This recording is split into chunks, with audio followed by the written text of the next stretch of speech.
Hello again, true crime fans. We've got another mysterious case to explore. The case of Lori Kay Soares. Lori Kay Soares was born on December 31, 1976, in Fullerton, California, and spent the first 2 years of her life in a children's orphanage. Her birth parents' identities remain unknown. At the age of 2, Lori was adopted by Thelma and Heraldo Suarez, a devout couple who met while serving as missionaries for the Church of Jesus Christ of Latter-day Saints in Rio de Janeiro. Heraldo, originally from Sao Paulo, Brazil, worked as a teacher at Sunny Hills High School. Heraldo, who did not have their own biological children, adopted Lori, and later, they also adopted a boy named Paul. In 1987, Lori's adoptive parents divorced, and she stayed with her mother, Thelma, along with her adopted brother Paul. The family moved to Utah, where Lori and Paul high school and then registered to a local university. Lori grew up into a kind and dynamic young man. Lori was very close to her adopted mother Thelma. At the age of 19, Lori met Mark Douglas Hack. Born in April 1976 in North Carolina, his father, Douglas, was a famous pediatrician, and his mother, Helena, was a nurse. Mark's brother, Scotty and Lance, also pursued a successful career in science. Mark is pursuing a career in medicine, following his family's footsteps. Mark is very thoughtful. Lori loved Mark at first sight. After 5 years of love, Lori and Mark were married. They settled in a small house in Salt Lake City, Utah. At that time, Lori graduated and was an assistant director of a senior at a large company with a good salary. Mark, who has just graduated from the University of Utah with a psychology and attended medical school in North Carolina, where he and his wife will move in the summer of 2004. In June 2004, Lori became pregnant with their first child. The couple was overjoyed and happy. Lori was transferred to the company's North Carolina branch, and Mark, who had graduated from medical school, was expected to work as a physician at a major medical center. On July 19, 2004, Lori disappeared. Mark was worried when Lori did not return home after her normal morning exercise at the local park. Initially, Mark said that Lori drove directly to the office to work. After calling to work and knowing that Lori was absent, Mark immediately called the police and reported the situation. The police listened to Mark's story and explained to him that the missing and adult search would be started after 24 hours of disappearance. Not wanting to wait, Mark was planning to start looking for Lori. Mark walked to the park that Lori jogged that day and saw her car parked at the edge of the neighborhood, but she disappeared. Later, Mark returned home and started calling friends, relatives, and colleagues, trying to determine the last time people saw or talked to Lori. Unfortunately, Lori did not contact anyone. The news of Lori's disappearance has been spread widely. Before the police participated in searching efforts, hundreds of people, including relatives, friends, and strangers heard about the case, began to search for Lori. They also distributed leaflets with photos of Lori. By July 20th, when Lori's disappearance was officially reported, the story has attracted significant attention from the media. A press conference in the city of Salt Lake was held, where Mark called for the help of the public. Mark cried and begged anyone with information about Lori. In the evening, about 1,000 people participated in the search. The police investigation led them to Lori's car, but when checked, they could not find any evidence or clues in the car. However, the police have noticed something unusual, which is the position of the driver's seat. The fact is that Lori is quite small, but the chair is moved back so much that it can fit an adult man, and Lori himself cannot reach the pedal. Mark's home search showed an unexpected discovery. Lori's car keys were indoors. This has raised an important question, because Lori parked a car near the park and did not return home. The appearance of the indoor key immediately showed Mark related to the disappearance of Lori's disappearance. However, Mark explained that when he found the car, the key was still in the car and he took home. Although this new discovery was not enough to arrest Mark, Mark was listed by the police in the list of potential suspects in Lori's disappearance. One day after Lori was reported missing, the police received a report that Mark was seen running naked and not awake on the street, concerned about Mark's mental health. A medical group from a psychiatric clinic was sent to assess his situation, and many believed that the stress of his missing wife made Mark crazy. However, police suspected that Mark could be pretending to lose his mind to avoid responsibility. Police asked for a search for Mark and Lori's house. While Mark is being evaluated at the psychiatric department, the police have found worrying evidence. Evidence was discovered in the bedroom. The police found the blood stain was washed in Mark's bedroom, and the bloody bed sheet. At the same time, a completely new spring mattress lying on the bed, the receipt of buying the mattress found in the bedside cabinet.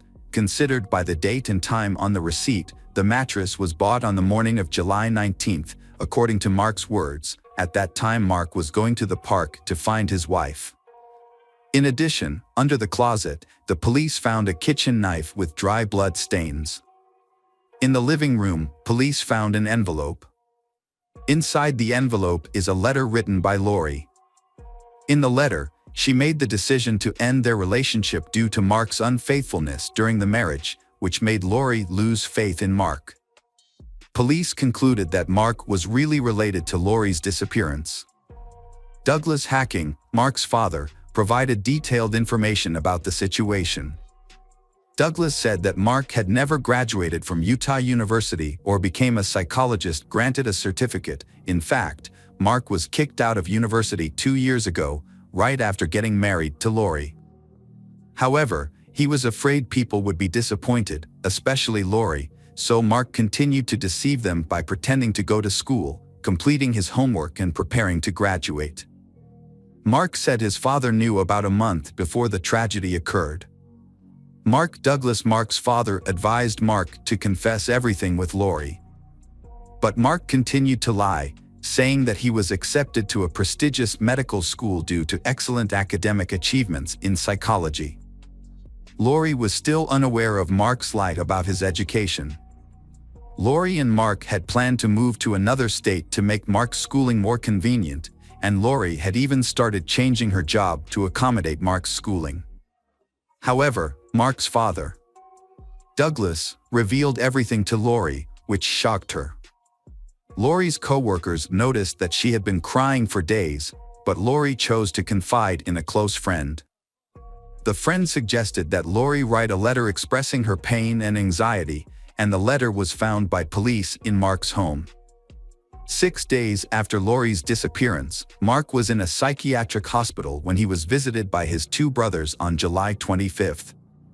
During this visit, Mark unexpectedly confessed to his brothers that he was responsible for Lori's death, saying that he had shot her with a .22 caliber rifle. During a search of the dumpster, police recovered a cut mattress spring with blood and black hair, which police confirmed belonged to Lori. Mark told his 2 brothers that he had dumped Lori's body in the dumpster after packing it. Based on that clue, police worked with hundreds of volunteers to search the city's massive landfill with the help of sniffer dogs. However, due to Mark's unstable mental health, it is possible that his testimony was false. Although police suspect Mark killed his wife, his attorney asserted that this could not be proven until the body was found. However, on August 2nd, Mark was charged with first-degree murder and obstruction of justice, and was transferred to the prison's mental health facility. On August 9th, Lori was officially declared dead, and the search for her body became a top priority for the police.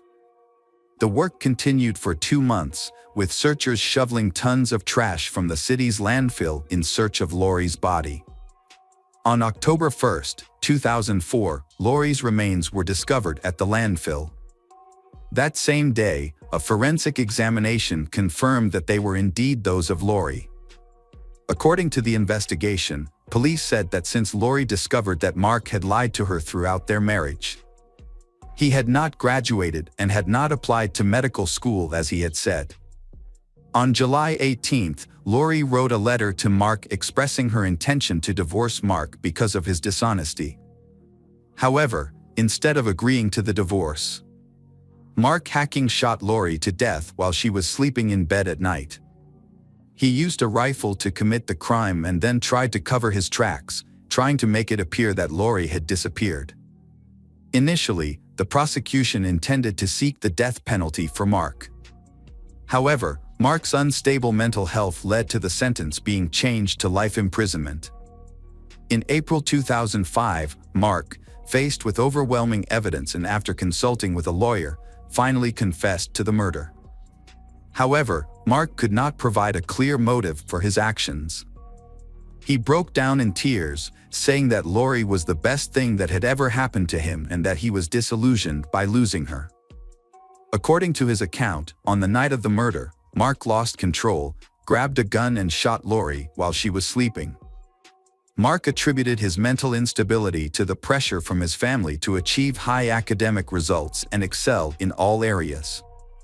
After dropping out of college, he felt ashamed of not meeting other people's expectations. On June 6, 2005, Mark was convicted of first-degree murder and sentenced to life in prison, with the opportunity to apply for parole after 2035. All of Mark's appeals and those filed by his attorney were ultimately rejected. Hello again, true crime fans. We've got another mysterious case to explore. The case of Isla Reynolds. Isla Reynolds was born on April 4, 2010 in Waterville, Maine, USA. She is a beautiful girl with blonde hair, blue eyes, and a cute smile. Her parents, Trista Reynolds and Justin DiPietro, had a brief relationship in the summer of 2009, which resulted in Trista becoming pregnant.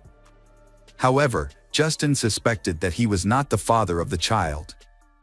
When Trista gave birth to Isla, Justin took a paternity test in July 2010, which confirmed that Isla was his daughter. As a result, he was ordered by Child Protective Services to pay child support in December of that year.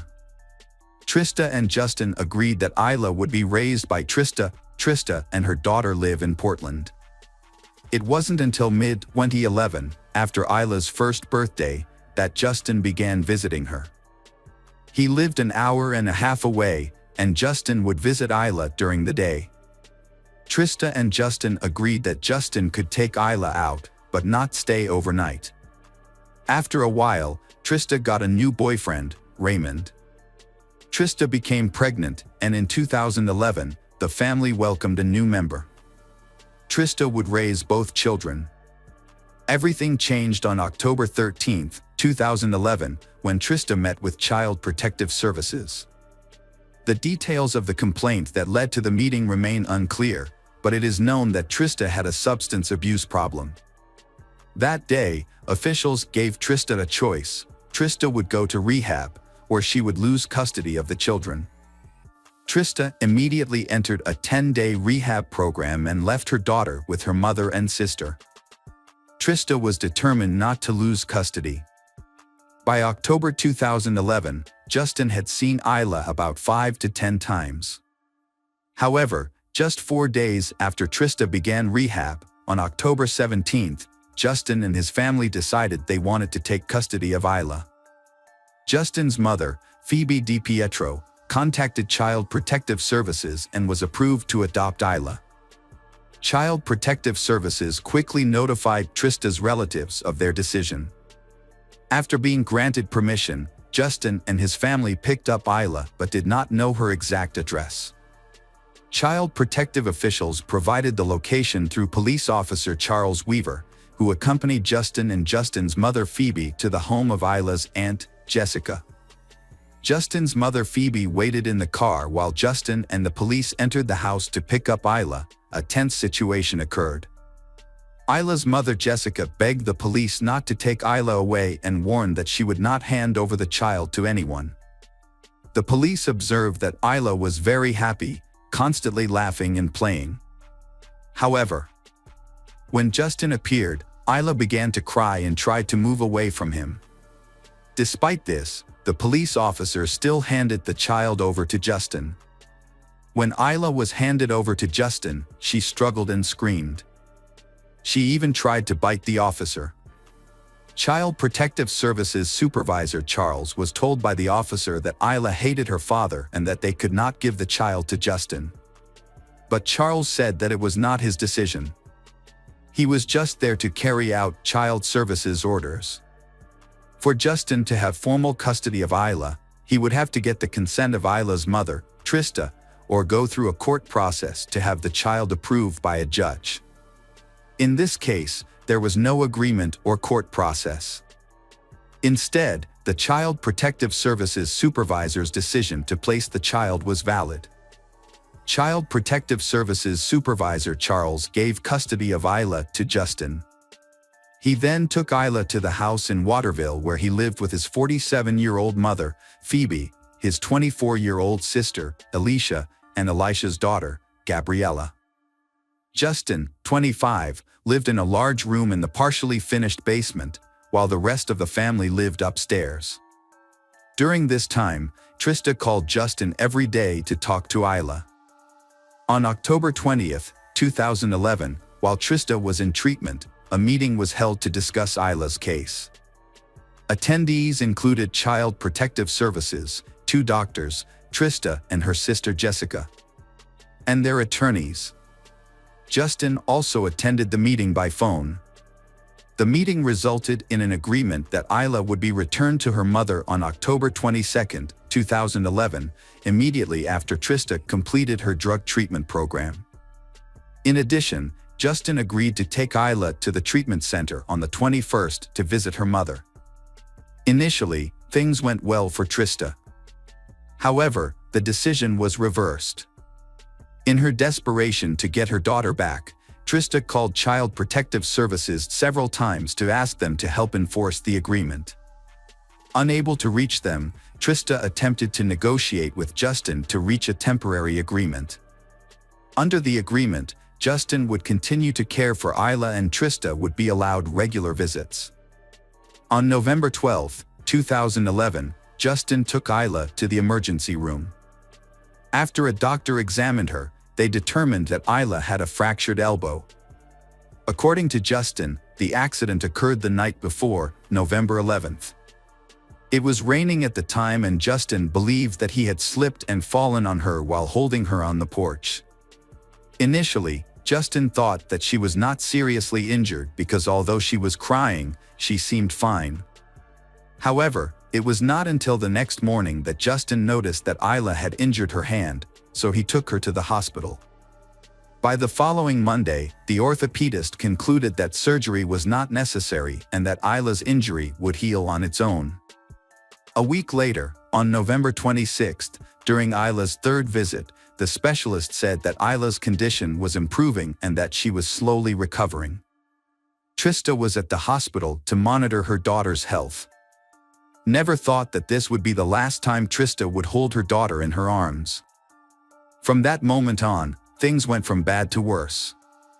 Tired of fighting over custody, visitation rights, and even the right to talk to her on the phone, Trista filed a lawsuit to gain custody of her daughter. On December 15, 2011, Trista filed a lawsuit for custody of Isla. Custody of Isla was awarded to her just 2 days later on Saturday, December 17. Justin called the police in the morning to report Isla missing from his mother's house, where he was staying with his girlfriend Courtney Roberts and sister Alicia. Justin assured them that the police had put Isla to bed the night before and that when they woke up, Isla had disappeared early that morning. Trista travels to a coastal town in Maine to visit her boyfriend Raymond. She falls asleep on the couch while Raymond's father, Robert, drives. When Robert received a call from Trista's father informing him that Isla was missing, Robert was shocked and found a suitable place to stop the car and wake Trista. Trista was still sleepy, but when she heard her father's voice herself, she began to understand that she had no idea where her daughter was. In desperation, Trista changed direction to look for Isla. The trip to the police station lasted an hour, but for Trista, it felt like a century. She called Justin several times to find out what had happened, but there was no response. When they got to the police station, both Trista and her father-in-law Robert gave statements. After about 30 minutes, Trista's father arrived at the police station with them, angry and upset. Justin called 911 on Saturday morning at 8:49 to report Isla missing. He said he last saw Isla the night before at 10 p.m., when his sister Alicia checked on Isla before going to bed. However, when they woke up the next morning, they discovered that Isla had disappeared from her crib. Justin suspected that an unknown intruder had taken Isla. News of Isla's disappearance quickly spread to the police. The sheriff told the media that the case was being actively investigated and their goal was to find Isla at all costs. Police continued to search the house for more clues. On Sunday, December 18th, police dogs were deployed and searched the area around the house where Isla was. Trista's house also underwent a thorough search. On Monday, December 19th, the FBI requested assistance in the search. By this time, 75 people from various agencies were involved in the search. The state police had seized 2 vehicles. One was a 1996 Ford Explorer, owned by Justin, and the other was a silver car, owned by Justin's girlfriend Courtney, who was also present on the night of the disappearance. On Wednesday evening, Justin made his first statement to the media. He was calm and claimed he did not know what happened to Isla. Justin also said that he and his family would support the investigation and do everything possible to find Isla. Justin said that Trista had agreed to let him raise the child. Justin also said that Trista was incapable of caring for Isla. As of day 10, a $30,000 reward has been offered for anyone who can provide a lead to Isla's rescue, and 330 leads have been followed. The operation also involved about 50 volunteers from the Search and Rescue Association.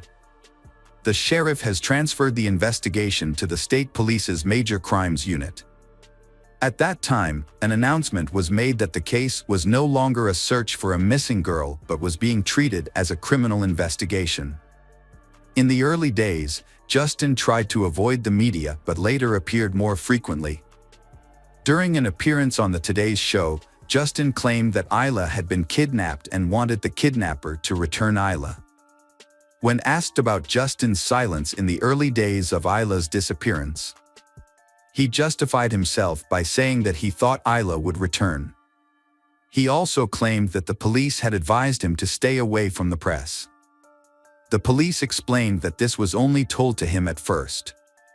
Later, the police encouraged Isla's parents to continue to appear in public. In late January, police revealed a major discovery.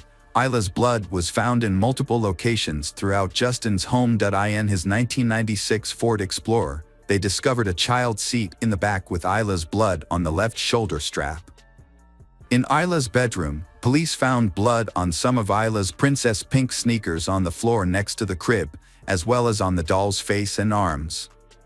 This suggests that Isla may have tried to clean the blood from her mouth with her toy. Additionally, a blood stain was found on the living room sofa. Most of the blood stains were concentrated in the basement.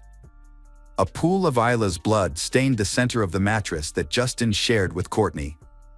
Justin's sneakers were also found with Isla's blood on them. Police also discovered blood splatters on the cement floor around the bed and on the walls. These splatters matched Isla's height. Additionally, experts determined that some of the blood splatters in the house were likely caused by Isla coughing, suggesting that Isla's injuries were both internal and external. This suggests that Isla may have been severely injured and may have been brutally attacked. Police said the bed sheet was used to clean Isla's blood. When they learned this information, Trista and her family were shocked and could not believe it. Police warned them that the evidence that was about to be revealed would be even more horrifying. Luminol tests were performed on the house, revealing blood stains that were not visible to the naked eye. Photos taken at the scene left Trista in great pain. After viewing these photos, she left the police station in a state of panic. The police said there were more photos to show her, but Trista refused to see them. She said she had enough. According to reports, when police showed Justin and his family the photos, he had no reaction. After learning of the police information, Trista shared with the press that despite her feelings of grief and helplessness, Isla's father, Justin, Alicia, and Courtney were still walking down the street as if nothing had happened. In September 2013, Trista wrote a bombshell letter to the press about the evidence and photos she had been given by the police. She was tired of waiting and wanted to rekindle public interest in Isla's case. In the spring of 2016, a group of journalists went to Justin's mother's house. Alicia opened the door and the journalists asked about the blood evidence. Justin's mother explained that Isla was lactose intolerant and had been vomiting. However, a quick internet search shows that common symptoms of lactose intolerance are gas, bloating, abdominal pain, and diarrhea, while nausea and vomiting are listed, but they are not the most common symptoms, let alone vomiting blood. Then, in 2017, at Trista's request, a judge officially declared Isla dead. Based on her father, Justin, reporting that Isla had gone missing on December 17, 2011, Trista and her attorney then filed a wrongful death lawsuit against Justin. By that time, Justin had disappeared, and he and his attorneys denied any wrongdoing, arguing that there was no concrete evidence. Earlier this year, 2023, a judge granted Trista's petition to include Phoebe and Alicia in the wrongful death lawsuit. Justin is facing civil charges for murder. Additionally, Justin faces charges of breach of parental duty of care for a minor. Both Trista and her attorney know that they will not receive any financial compensation from Justin. That is not the goal of the lawsuit. Their goal is to get information and facts out. There are many strange things about Isla's disappearance. While Isla was with Justin, he called the friend who sold him a $25,000 life insurance policy on Isla a few weeks ago. It is worth noting that Justin stayed at this friend's house while detectives investigated Isla's disappearance. Claimed that Justin had not been involved in the child's life during the 9 months of pregnancy and when Isla was just over a year old.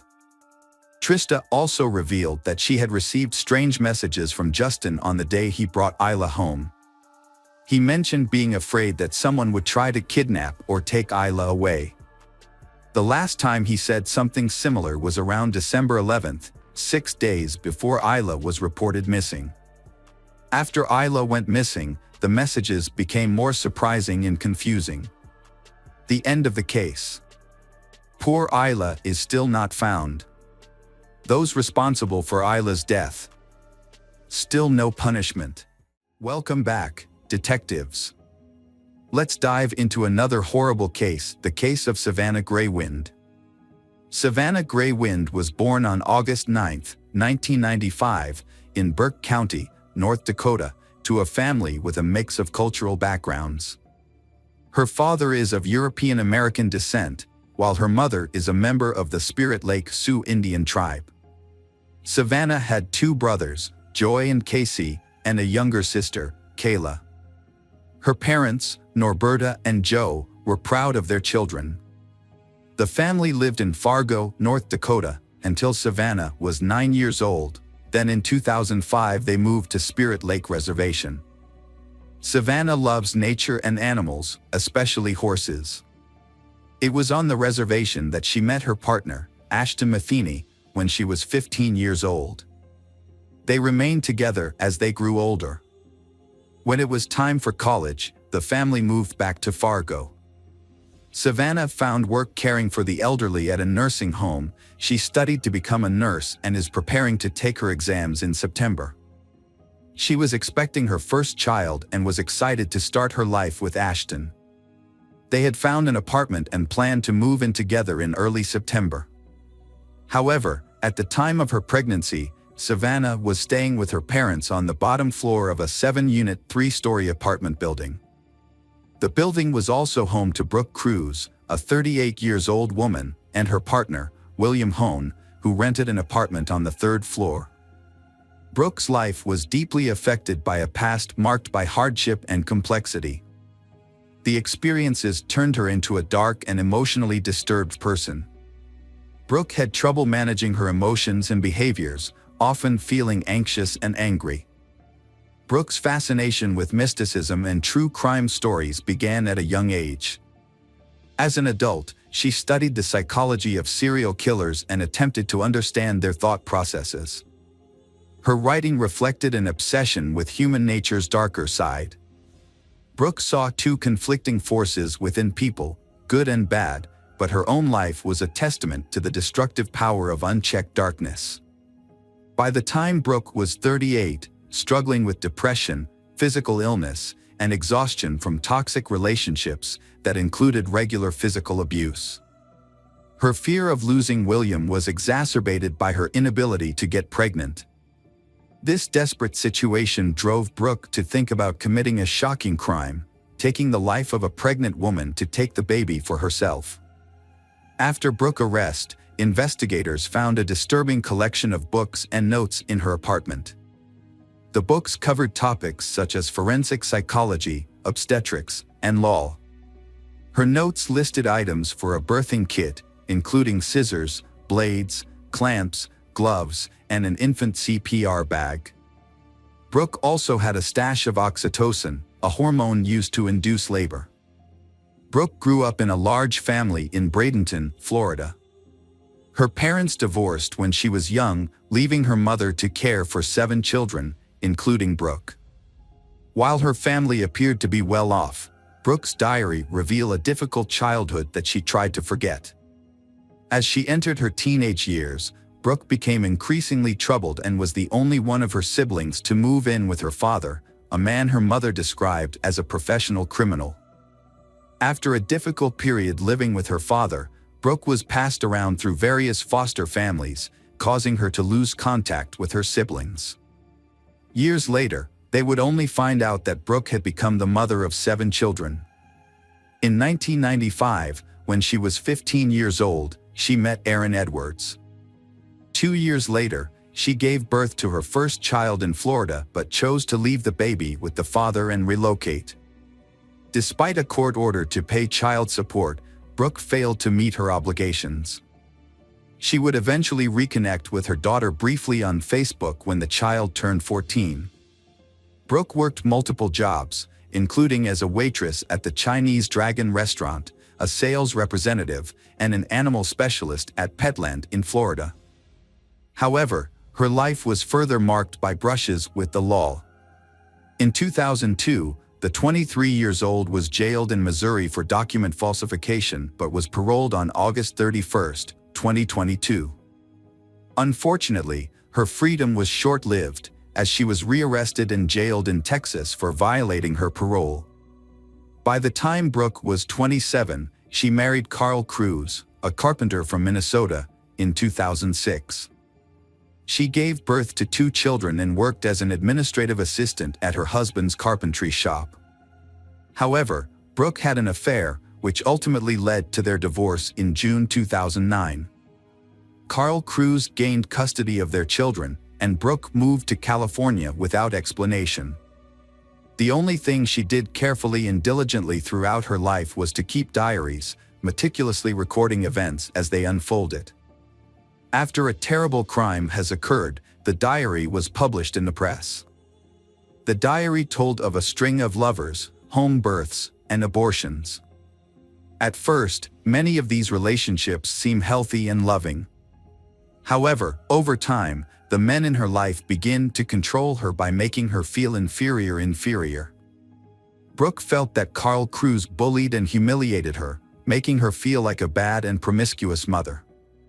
Despite these negative feelings, after moving to California and filing for divorce, Brooke surprisingly returned to Carl Cruz's house. She then registered on a dating website and started taking psychology classes seriously. Brooke met Andrew Murray, a chef from Katoomba, New South Wales, Australia, on the dating site Tagged. Brooke decided to move to Australia to be with Andrew. However, before leaving, she was involved in a dispute with Carl Cruz over child custody in January 2012. During the argument, she grabbed a knife and attacked Carl Cruz. The police arrested her and charged her. Although she denied the allegations, she chose not to wait for her court hearing and instead fled to Australia using false immigration documents. Once there, she married Andrew. Andrew's marriage to Brooke lasted only 6 months. During that time, he discovered her past, including a previous husband and children in the US, as well as fake immigration papers.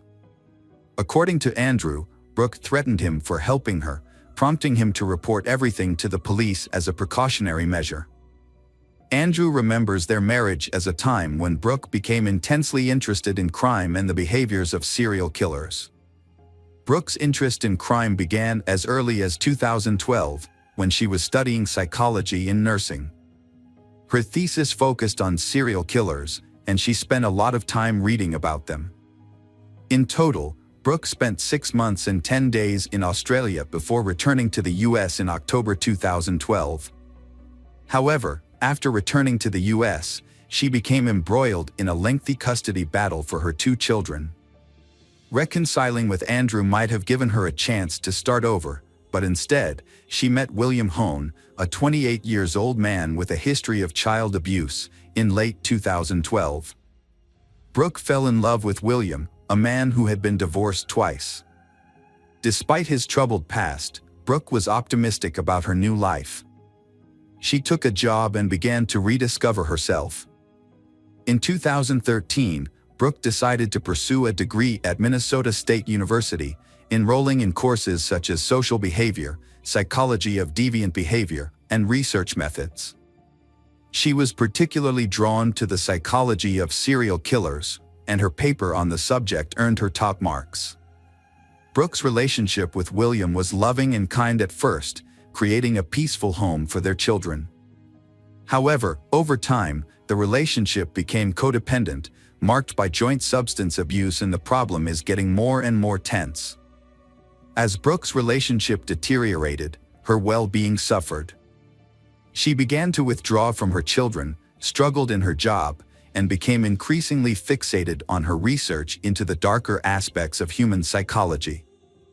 In 2014, Brooke's life and spirit changed dramatically after a series of terrible things happened to her. The specifics of these things are not disclosed, but they appear to have had a profound and lasting impact on her mental health. Brooke suffered a panic attack and was rushed to the hospital, where she was diagnosed with post-traumatic stress disorder. In the following year, Brooke's relationship with William began to deteriorate. She expressed her feelings of emptiness in her diary. She felt neglected, which led to her started to isolate herself from others. Brooke's physical and mental health continued to decline, and she was eventually diagnosed with a gallbladder disease. This led to a significant decline in her overall well-being, causing her to become reclusive and rarely leave her house. The situation took a turn for the worse when Brooke's partner, William, became violent. In May 2016, the police responded to a call and found that William had brutally beaten Brooke in the bathroom. He pleaded guilty to assault and was banned from approaching her. However, he failed to comply with the restraining order and was found in Brooke's apartment 6 months later. The relationship between Brooke and William continued, but it was no longer healthy. However, one issue remained: William wanted a child, while Brooke was unable to have one due to a 2011 abortion. In 2017, after a fight, Brooke fabricated a pregnancy to prevent William from leaving her. To convince him, she sent him fake proof, including a false ultrasound picture and a photo of a positive pregnancy test.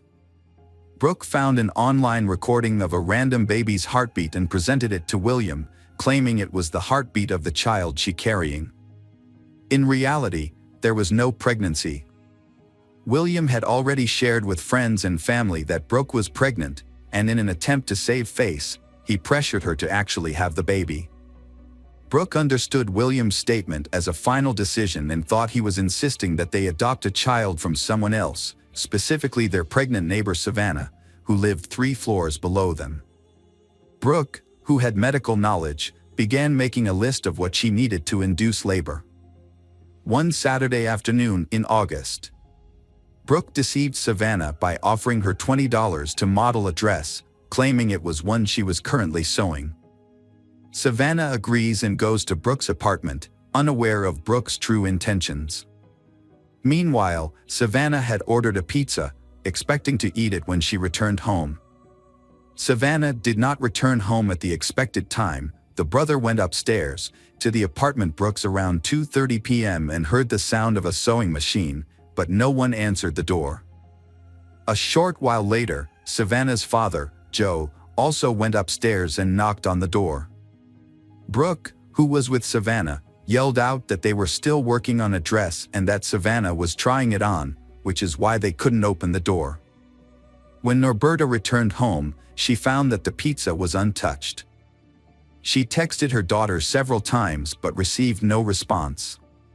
She then went upstairs to the apartment, where a neighbor informed her that Savannah had left a while ago after finishing her dress fitting. Norberta became anxious and searched her apartment. Finding that Savannah's shoes, purse, car keys, and other belongings were still there.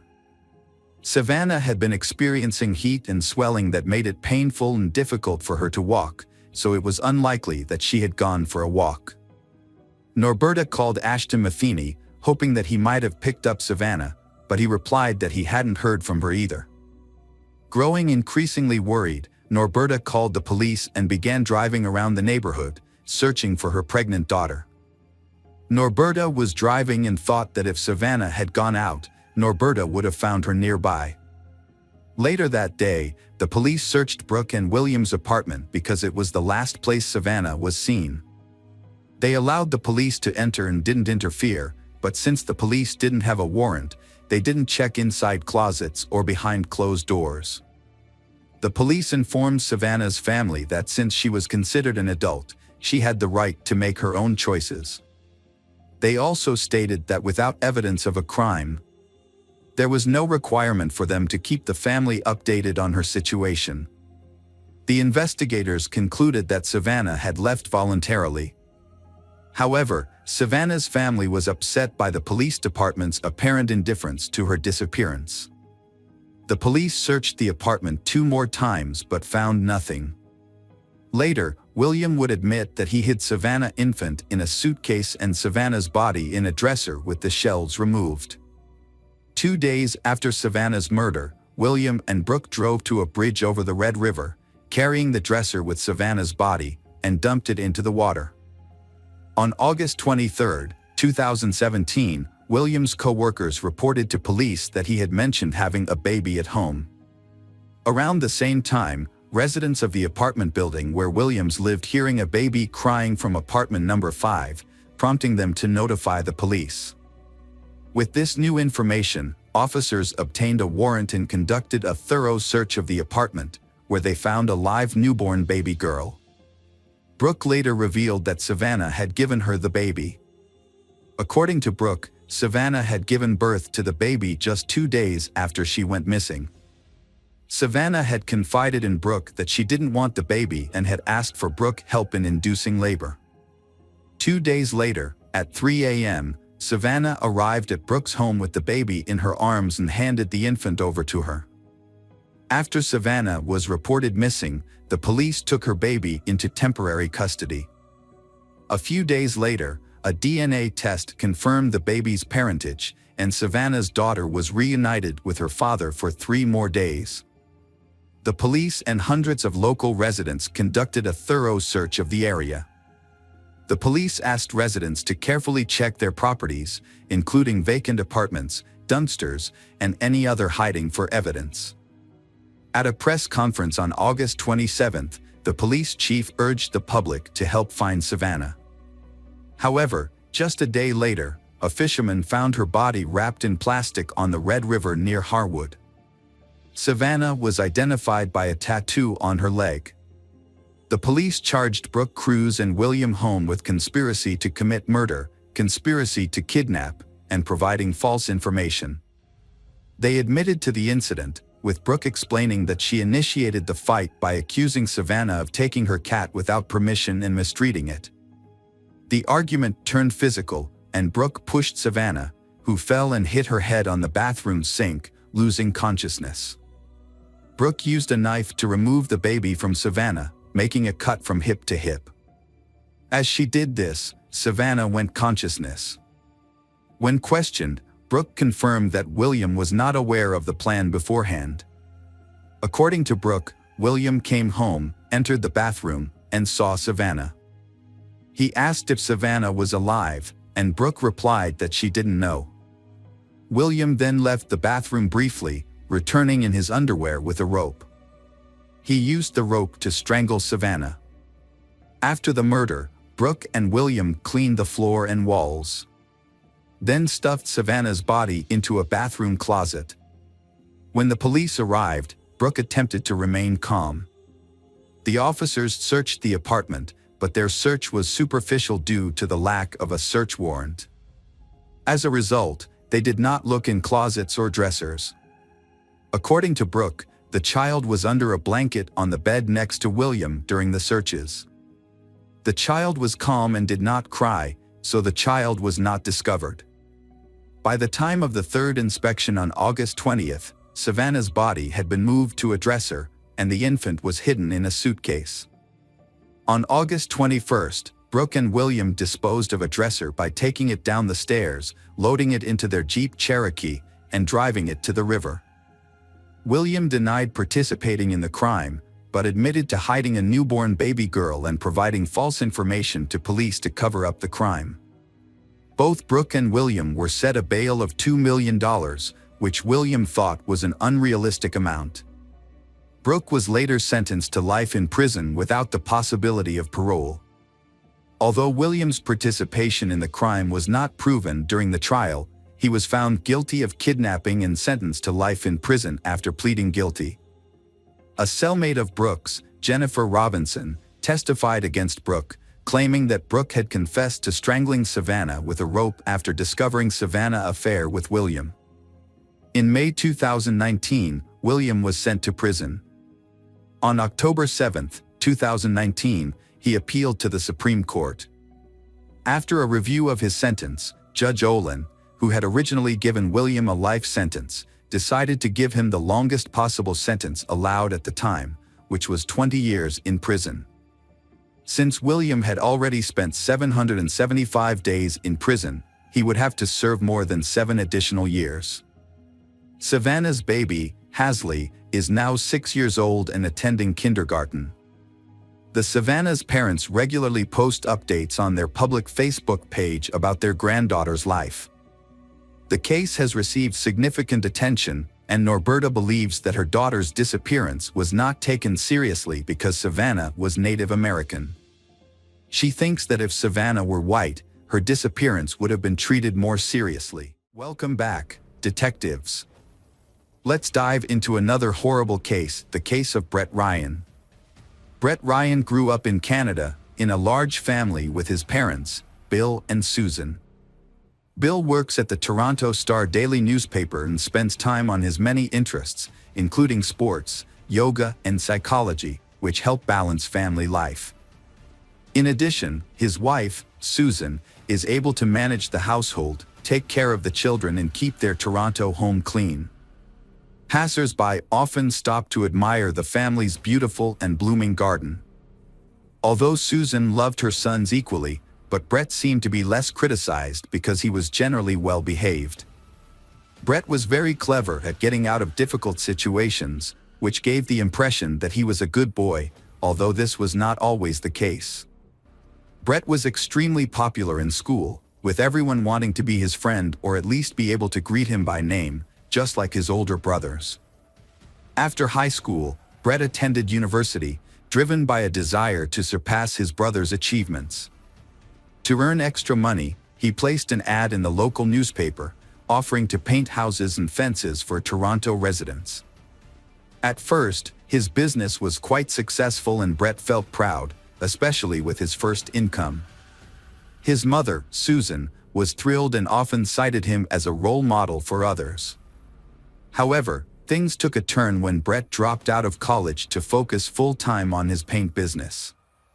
Without a degree, he had to work full-time as a paint salesman, which deprived him of formal education and exposed him to paint fumes on a regular basis. For a while, Brett felt confident and superior to his brothers, but this soon changed. After a couple of years, his brothers, Christopher and Leland, graduated and landed jobs in their specialized fields. Christopher worked for the Toronto Transit Commission, and Leland became the family artist and designer. As they established their careers and moved out of their parents' home, Brett's power began to diminish significantly.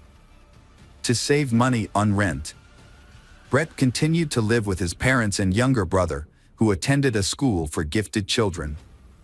Brett's financial situation grew more dire over time.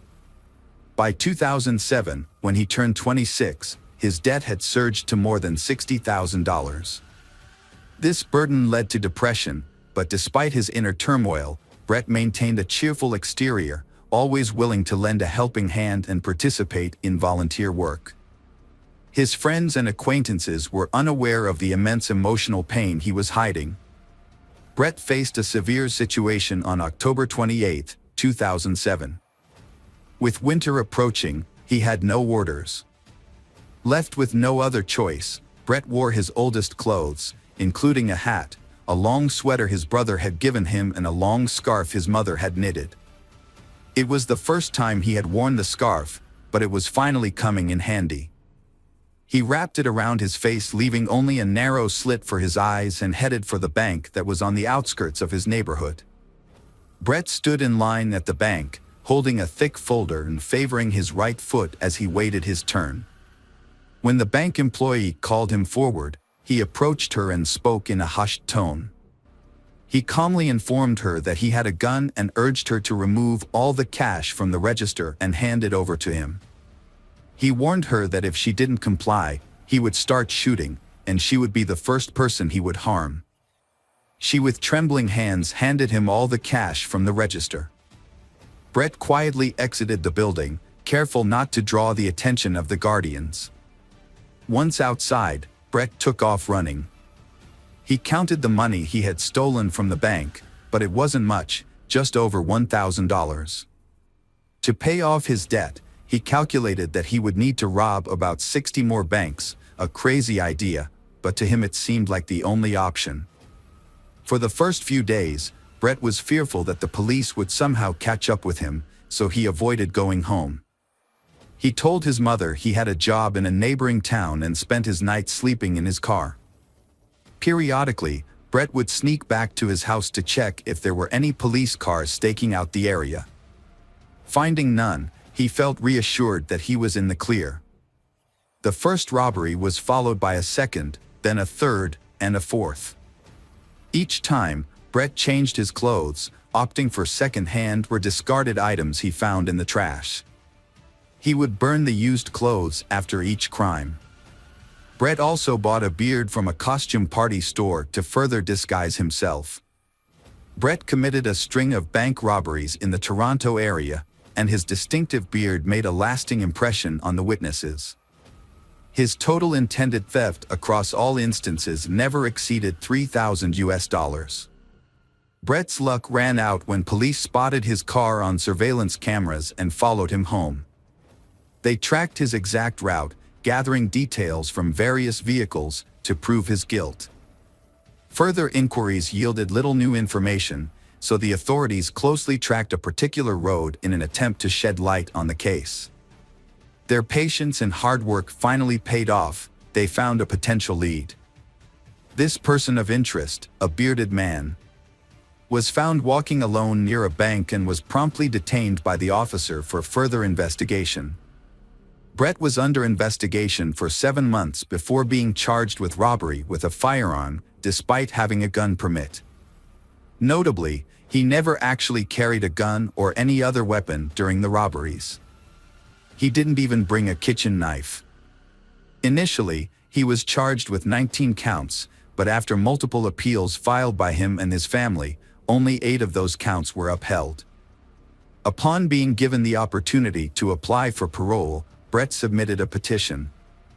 In it, he asked the authorities to consider the circumstances that led him to commit the crimes, including severe depression caused by 2 failed relationships and a significant amount of debt.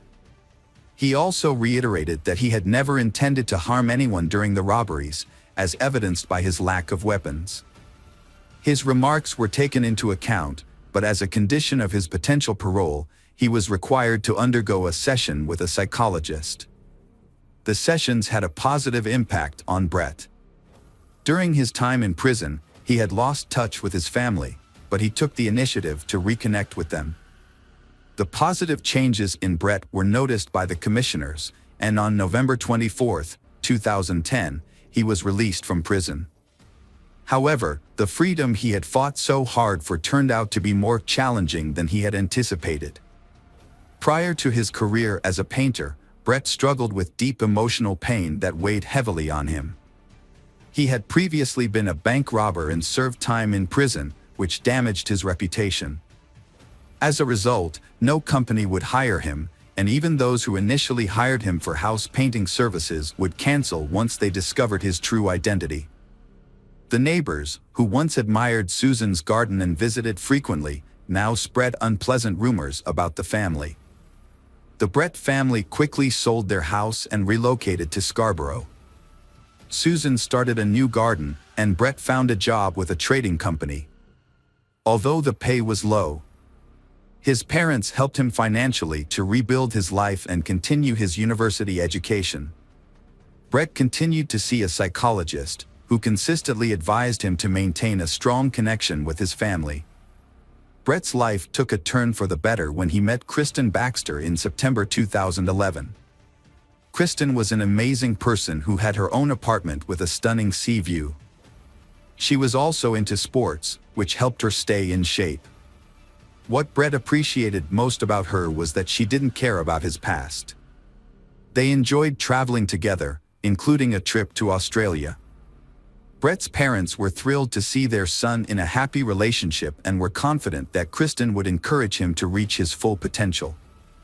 However, just when everything was going well, tragedy struck. Brett's father passed away, leaving him in shock and sending him into a depressive state. As a result, Brett started visiting his psychologist more frequently to cope with his emotions. Brett was juggling 2 responsibilities: supporting his mother financially and nurturing his relationship with Kristen. They were both young adults, eager to build a stronger and more significant relationship with each other. Brett fell deeply in love with Kristen and decided to carry out an important plan. He had some savings and, after discussing his plans with his mother, decided to propose to Kristen with a ring. His mother supported his decision and gave him money to buy a ring. Although Kristen didn't need an expensive gift, Brett chose a gold ring with a large diamond to make the proposal special. Kristen happily accepted his proposal. As they began planning their wedding, Brett agreed with Kristen's decisions, but he was worried about the high costs and how they would affect his job. Brett found a job opening at a large technology company on the internet and applied for it. He updated his resume and submitted it, and was even invited for an interview, which he successfully passed. As a result, he was offered the job and was thrilled. He eagerly shared the news with his fiancée and mother, and asked them for money to buy an expensive suit for work. His mother agreed to help him, and he purchased the suit. However, just as Brett was about to start his new job, the company called him to inform him that they had to withdraw their offer.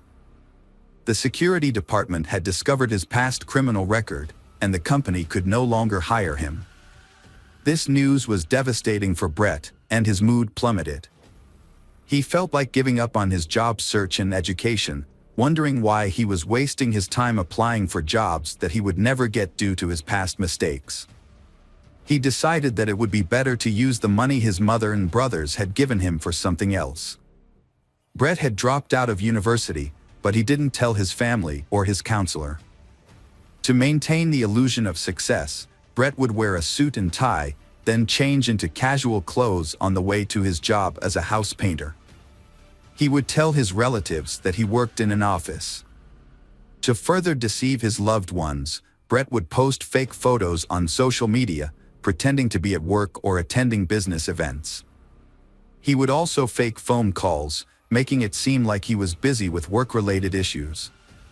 Brett's family had no idea that he was hiding the truth about his life. As Brett's wedding to Kristen approached in September 2016, his deception reached new heights. He rented an expensive restaurant for the reception, which cost $100 per guest. His family was thrilled, believing that Brett had finally turned his life around with a prestigious job and a beautiful fiancée. However, Brett's deceptions became so overwhelming that he could no longer control his lies. Brett's wedding was just a month away, and he was struggling to cover the costs. He had been borrowing money from his mother, but when she could no longer help him, he pressured her to find a higher-paying job. Meanwhile, he was planning a bachelor party and had invited all his friends and brothers. Brett had a secret. He had been lying to his family for a year about working as an engineer for a technology company. When he finally confessed to his counselor, the counselor advised him to come clean to his mother. After much procrastination, Brett told his mother the truth, which devastated her. She bragged to everyone about her son's success. Brett's mother demanded that he tell his fiancée, Kristen, the truth, threatening to do so herself if he didn't. She also warned him that his brothers were aware of the situation and were on her side. However, Brett couldn't bring himself to confess to Kristen, despite knowing that the wedding was unlikely to happen due to his deception. With less than a month to go before the wedding, Brett remained silent, knowing that Kristen deserved to know the truth before it was too late. Brett was anxious about his mother revealing a potentially scandalous secret to his fiancée, Kristen. Every time her phone rang, he would tense up, holding his breath until he realized it wasn't his mother on the line, but rather one of Kristen's friends inquiring about her wedding plans. Eventually, Brett came up with a plan to silence his mother for good. As a convicted felon, Brett was prohibited from owning firearms. He decided to use a crossbow, a silent and deadly weapon, to carry out his plan. Interestingly, his late father had taught him how to shoot a crossbow at targets in their garden, a hobby that Brett had excelled at. Brett purchased the crossbow and arrows at a local sporting goods store and hid them in his garage, disguising them among construction debris. He also created a fake alibi by rigging his computer to automatically post pre-written comments on YouTube. He achieved this by attaching a spoon to a fan, which was connected to his computer. The fan was set to a timer, making it seem like Brett was actively using his computer at the time of the crime. Brett made everyone believe that he spent the whole day at home, watching videos and commenting on them. However, on the morning of August 25th, he had other plans. He put on disguising clothes that concealed his face, sneaked out of the house through the back door to avoid the security cameras, and took a train to his parents' house. He wants to eliminate anyone who might stand in the way of the peaceful life he and Kristen are building. When Brett arrived at his parents' house, his mother, Susan, was taken aback by his unexpected visit. She wasn't feeling well that day, but Brett persisted in persuading her not to reveal his plans to his future wife. Despite her poor health, Susan firmly refused to comply with Brett's demands. As he continued to pressure her, Brett's anger escalated, and Susan sensed that something was terribly wrong. She noticed the crazed look in her son's eyes and warned him that she had already called for help and that Christopher was on his way. Brett's anger reached a boiling point. He rushed to the garage, grabbed a crossbow, but his rage and adrenaline surge made him unable to aim properly. Instead, he used the crossbow's butt to bludgeon his mother. To ensure she was dead, he tightened a rope around her neck. After covering her body with plastic bags, Brett loaded the crossbow with arrows, ready to face whoever was coming next. Brett's brother Christopher was lured into a trap by the suspect. As he entered the garage or the yard, Brett, who was hiding in the bushes, ambushed and shot Christopher in the neck. Christopher died shortly after the attack. Alexander, the youngest brother, was the next target. The suspect had also managed to lure him, but Alexander's outcome was different. Shot in the neck with an arrow, Alexander was critically injured but didn't die instantly. He screamed and cried for help as the attack took place. Throughout this violence, Leland remained asleep on the second floor, oblivious to the crime happening nearby and to the identity of the perpetrator, who was also a family member. It was Alexander's screams that startled Leland out of sleep, ran downstairs, and stumbled upon the horrific scene of his brother Brett trying to strangle Alexander. A fight broke out between Leland and Brett, and Leland ended up in control, forcing Brett to back down. Leland immediately fled to a neighbor's house and called the police. With no means of escape, Brett remained in the house, realizing too late that his actions had disastrous consequences. In a desperate attempt to make amends, he composed a text message to Kristen, pleading for her forgiveness. Upon arriving at the scene, police officers found Brett, covered in blood, sitting beside his critically injured brother Alexander, who would later succumb to his injuries in the hospital. Brett voluntarily surrendered to the authorities, requesting to be handcuffed and taken into custody.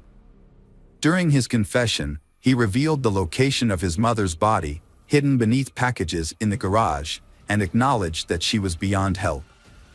Brett admitted at the police station during the trial that he had not intended to kill Susan, but rather to scare her.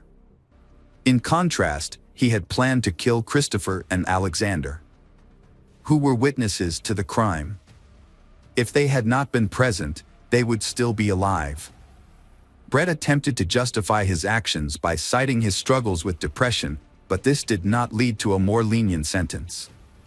Despite Brett's cooperation with the investigation and his voluntary confession, the judge imposed 3 life sentences, 1 for each murder.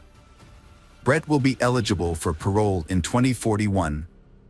Leland, the sole survivor of the incident, has refused to speak to reporters, but he is well known in Toronto as the one who narrowly escaped the carnage. Welcome back, detectives. Let's dive into another horrible case, the case of Patrick de la Cerda. Patrick de la Cerda was born in June 1992 in Miami, Florida, a city known for its picturesque metropolitan area. His father, Max Dira, was a native of Spain, while his mother, Patricia Ranza, was born and raised in France before moving to the United States in the 1980s, where she met and married Max. Patrick grew up in a warm family environment where he was surrounded by love, care, and mutual respect. He was a kind, intelligent, and sociable person who excelled in school and had a large circle of friends. From a young age, Patrick was very close to his parents, who prioritized his education and well-being, providing him with every opportunity to grow into a capable and responsible individual. Patrick's father was a dedicated and skilled professional in the construction industry. Although the family was not wealthy, they were considered well off by the standards of the big city. After completing high school, Patrick decided to follow in his father's footsteps and pursue a degree in construction. However, during his time at university, his parents made the difficult decision to divorce after nearly 25 years of marriage. The divorce of Patrick's parents was a quiet and peaceful one, with no scandals or disputes over property. After the separation, his mother moved to Deltona, a small town on the east coast of the state, where she eventually remarried. Patrick, on the other hand, chose to stay with his father in Miami, where they worked together in the construction industry and were highly respected. Despite the divorce, the family remained very close, and all members maintained a friendly relationship with one another. The family continued to stay in touch, regularly calling and communicating with each other. They were always willing to lend a helping hand when needed. Patrick often visited his mother in Deltona and shared with her details of his life, including his relationships and romantic interests. With his French and Spanish heritage, Patrick had grown up to be a charming and attractive young man, which helped him win over women at a relatively young age. Patrick grew up in a family that valued strong relationships, so he never sought casual flings. Instead, he dreams of finding lasting love, living peacefully, and building a lifelong family with someone special. He created a profile on a popular dating website at the suggestion of a friend, but he didn't have high hopes of actually meeting his soul mate on the dating website. One June evening in 2017, Patrick half-heartedly scrolled through profiles of women on the site. Then, he came across a photo that caught his attention, a stunning brunette with an unforgettable appearance, big, expressive eyes, and a charming smile. Patrick was immediately smitten and decided to send her a message. She replied, much to his delight, and they easily fell into a comfortable conversation. Jessica Devnani was born in 1988 in Orlando, Florida. After high school, she attended a local university where she studied banking. Following graduation, she landed a job at a bank branch in her hometown. Around that time, she met a handsome young man online. They quickly hit it off, exchanging messages and eventually phone numbers. They had long conversations every day, creating a deep emotional bond and strong trust. As their online friendship grew, they decided to meet in person.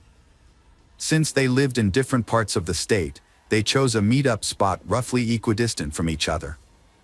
On their first date, Patrick knew he had found the person he had been searching for, and he didn't want to let her go. Jessica felt the same way about him. However, Jessica was slightly taken aback by their age difference. She was 4 years older than Patrick. After their date, on his way home, Patrick called his mother to tell her what happened. They had been in a long-distance relationship for months, which was becoming increasingly difficult. Due to the distance between them, they could only see each other on weekends, and even then, they had to meet at a location convenient for both of them. Usually, they will rent a cozy hotel room in a secluded spot and use the time to enjoy quality time together. However, by Sunday night, they would have to return to their respective homes, as they had work commitments on Monday mornings. In December 2017, Patrick made a significant decision. He relocated to Delton, where his mother lived, in order to be nearer to his girlfriend. He purchased a house in a quiet neighborhood and began making repairs to create a welcoming home for Jessica. Although she couldn't move right away because of work, but they made plans to get together again and have a housewarming party in early spring. They had a special celebration planned on New Year's Eve. To surprise Jessica, Patrick set up a fireworks display in the backyard, getting down on one knee to make his romantic proposal as they gazed up at the festive lights. Patrick got down on one knee, held out a box with a ring, and asked Jessica the most important question of all: would she become his wife? Overjoyed, Jessica happily agreed. Patrick had been looking for an engagement ring for a long time, but in jewelry stores there was no ring beautiful and delicate enough for the occasion. He chose the best option possible to propose before the new year, but he also had a custom ring made from a jewelry shop, designed by himself. Patrick's engagement was just 2 months old, and the wedding preparations were well underway. His choice of partner had been approved by their parents, and they was overjoyed as they prepared to start a new life together. They had plans for a grand celebration, either in Miami on the shores of the Atlantic Ocean or in France, where the groom's mother was from, on February 27, 2018. On that day, Patrick's father, Max, received a call from a courier while he was at work. The delivery man explained that Patrick's order has been delivered, but Patrick did not answer the door or answer the phone. Max was taken aback by Patrick's unexpected actions, which immediately raised his level of concern. Since Max was tied up at work and couldn't go check on Patrick, Max asked his future daughter-in-law to go instead. Patrick's father called Jessica in a panicked tone, saying he couldn't reach his son.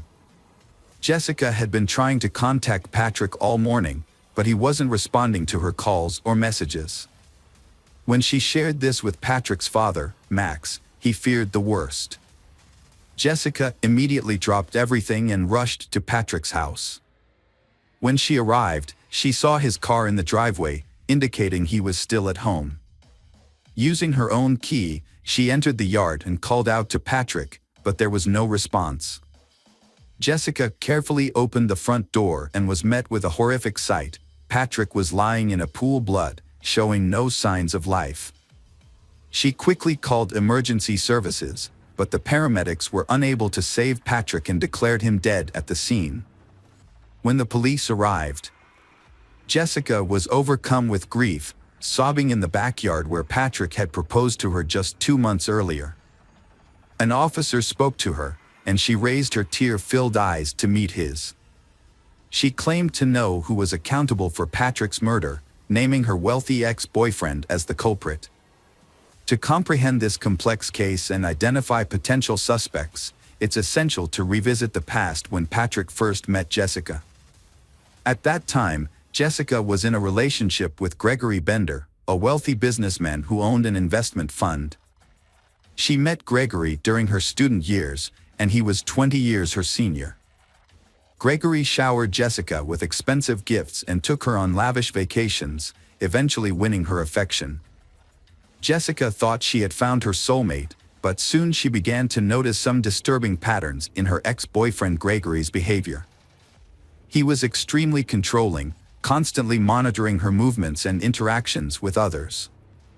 If she had an admirer, Gregory would quickly get rid of them through threats and intimidation. Meanwhile, he kept his own life a mystery, sharing very little about himself with Jessica. Their relationship lasted nearly 8 years, during which time Gregory never introduced Jessica to his family or friends. They only spent time together or went on vacation when he wanted to, and he rarely invited her to his home. Gregory claimed he was too busy, but Jessica longed for a normal family life and children. However, every time she brought it up, Gregory would say it wasn't the right time. When Jessica tried to end the relationship, Gregory proposed to her with a ring, and she accepted. However, nothing changed. They still lived apart and only saw each other when Gregory wanted to. One day, Gregory was in a car accident and ended up in the hospital. When Jessica rushed to his side, she decided to stop by his house to pick up some things for him. That's when she encountered a woman she had never seen before. Instead of introducing herself, the stranger asked Jessica who she was. Jessica showed her the ring on her hand and that she was the landlord's fiancée. Jessica later found out that Gregory was married to someone else, Diora Sanchez Bender. Devastated, Jessica immediately broke off the relationship. However, Gregory really wanted to keep her, begging for forgiveness and promising to divorce his wife and marry Jessica in the future. Jessica eventually gave in and continued the affair, but as time went on, nothing changed, and Jessica became exhausted.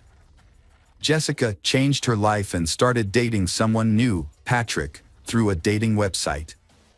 She then ended her relationship with Gregory and informed him that it was over.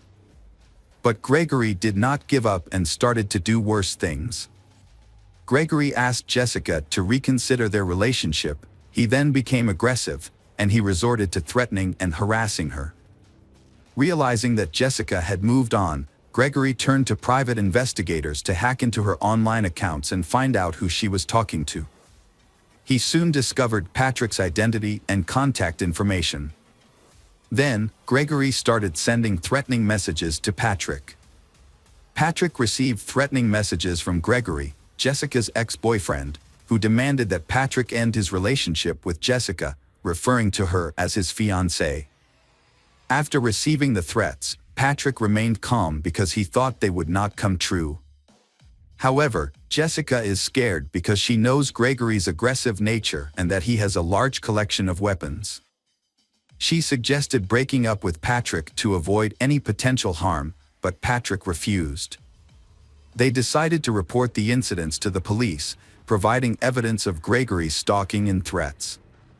They obtained a restraining order, which prohibited Gregory from approaching or contacting them. Additionally, Gregory was required to surrender his firearms. For a while, the situation seemed to calm down, and they thought they had finally found peace. Nevertheless, Jessica convinced Patrick to install CCTV cameras around and inside their home, fearing that Gregory might violate the restraining order. Let's go back to the events of February 27, 2018. During the initial crime scene inspection, investigators quickly ruled out robbery as a motive. Instead, they believed the murder was personally motivated, given the nature of Patrick's injuries, which suggested a deep-seated hatred. Patrick, 25 years old, had 4 gunshot wounds, 1 in the thigh, 1 in the chest, and 2 in the head. The body also showed signs of a fall from a ladder. The body was found on the floor between the front door and the stairs leading to the second floor. Investigators theorized that the killer likely snuck into the house and waited for the owner, Patrick, on the second floor. When Patrick entered the house and began to climb the stairs, the killer ambushed him, shooting him in the thigh. As Patrick rolled down the stairs, the killer followed, shooting him in the chest and then twice in the head. The murder weapon, a rare pistol, was not recovered, but several shell casings were found at the crime scene.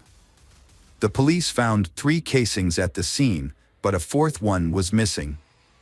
This led investigators to suspect that the killer might have taken it as a souvenir. The initial suspect was Patrick's neighbor, a U.S. Army veteran who had a history of conflict with Patrick. The veteran had been involved in combat and had suffered a severe head injury, which led to the development of a mental disorder.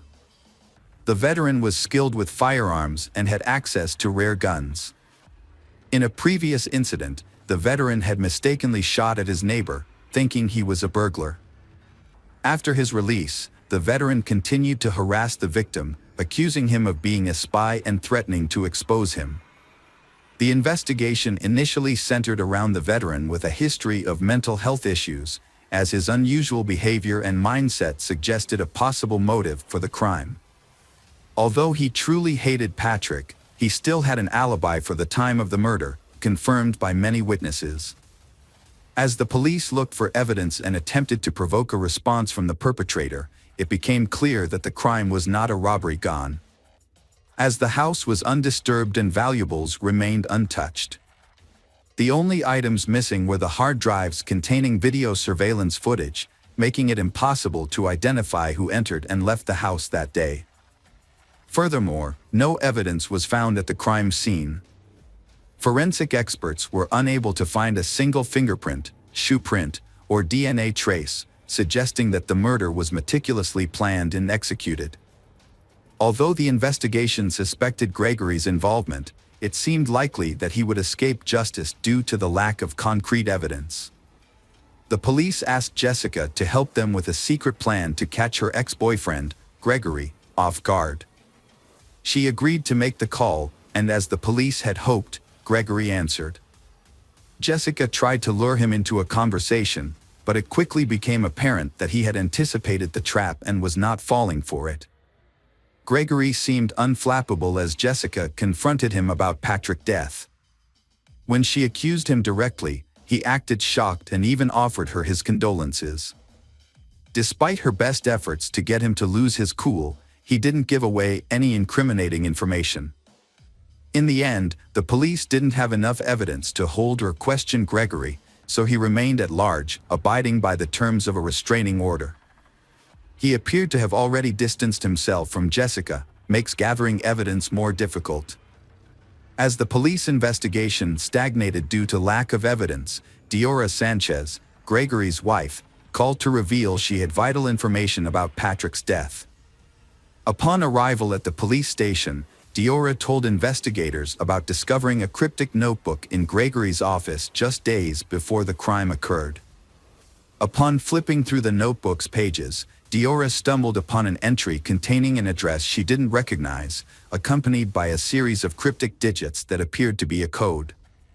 Diora had previously ignored some suspicious sketches made by Gregory, but when she saw a news report about a young man's murder, she realized the significance of those sketches.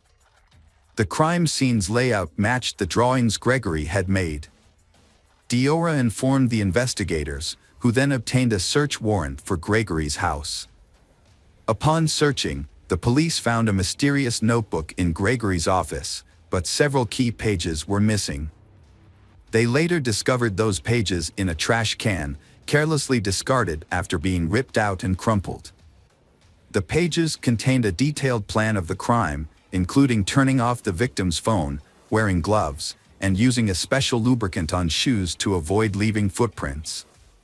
The records also revealed that Gregory had been stalking the victim, Patrick, and knew his daily routine, including the time he returned home. Furthermore, Gregory knew the location of surveillance cameras in and around Patrick's house, suggesting this was a carefully planned and executed crime. In addition to committing the crime, Gregory took steps to cover his tracks by disposing of the weapon, clothes, shoes, and gloves. However, he failed to destroy his own records, which later incriminated him. Furthermore, his wife's curiosity ultimately worked against him. A shell casing was discovered in a cigar box, which was meant to be taken as a trophy by the gunman. Forensic analysis confirmed that the casing matched the one found at the crime scene. The trial of Gregory posed a challenge due to the lack of direct evidence. Although the accumulated evidence was sufficient to arrest him, it was largely circumstantial. Since the crime weapon was never recovered, there was no definitive proof that Gregory was at the victim's house on the day of the crime. Moreover, there were no eyewitnesses to testify against him. The trial, which began in May 2021, more than 3 years after the crime, was heavily influenced by the skilled lawyers Gregory hired. He appeared confident and seemed to believe he would evade punishment. A crucial witness, Jessica, provided detailed testimony about her long-term relationship with Gregory, including his marital status, her attempts to break up with him, and the subsequent harassment and threats he made against her and Patrick. Jessica presented evidence of her conversations with Gregory, including screenshots of their conversations and their phone records. However, Gregory's lawyers countered by blaming Jessica, claiming that she was responsible for Gregory's behavior. They claimed that Jessica had started a new relationship with Patrick while still involved with Gregory, and that she had hurt his self-esteem. The defense downplayed the significance of the written plans for the murder, describing them as mere fantasies of a hurt man seeking revenge on his rival. They argued that Gregory never acted on these plans and therefore did not leave any evidence at the crime scene. Additionally, the lawyers claimed that the search of Gregory's home was conducted illegally and with procedural errors, suggesting that the shell casing found there could have been planted. The crime weapon was never found, and Jessica's identification of the gun model was uncertain. She had previously seen a similar gun in her boyfriend's collection, but she wasn't familiar with firearms and could have been mistaken. The defendant's ex-wife, Diora Sanchez, was called to testify. During her testimony, the defendant, Gregory, unexpectedly professed his love for Diora. This declaration seemed to affect Diora, and her testimony became unclear. Diora claimed to have forgotten some details and ultimately stated that she doubted Gregory's capability for murder, given their long history together. Despite the defense's efforts to challenge the search of Gregory's home and the lack of direct evidence, the jury found him guilty of first-degree murder after hours of deliberation. Gregory was given a life sentence with no possibility of parole. As the judge read out the sentence, the defendant fixed Jessica with an intense stare, not blinking once. His glare made her feel nauseous. Jessica sat next to Patrick's mother and suddenly burst into uncontrollable sobs, finding it hard to breathe. Despite multiple attempts by Gregory's lawyers to appeal the verdict, all their efforts were unsuccessful. The case attracted public attention, with many outraged that a wealthy businessman had brutally murdered a working-class man and attempted to escape justice. Patrick's story was widely reported in the press, and Gregory remains in prison to this day.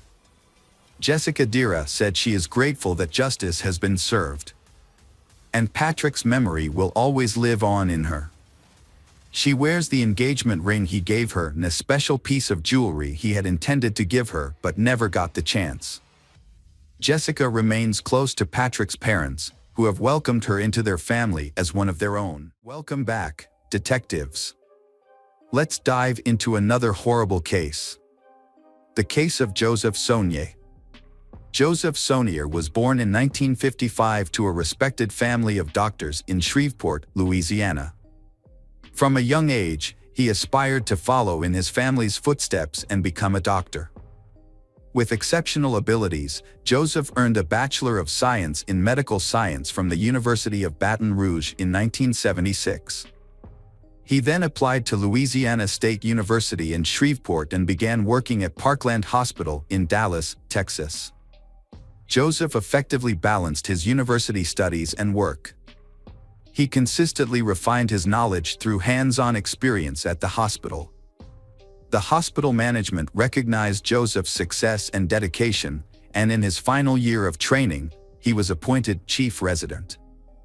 After completing his studies, Joseph chose to specialize in pathologic anatomy and went on to become a pathologist and laboratory director in Leck, Texas.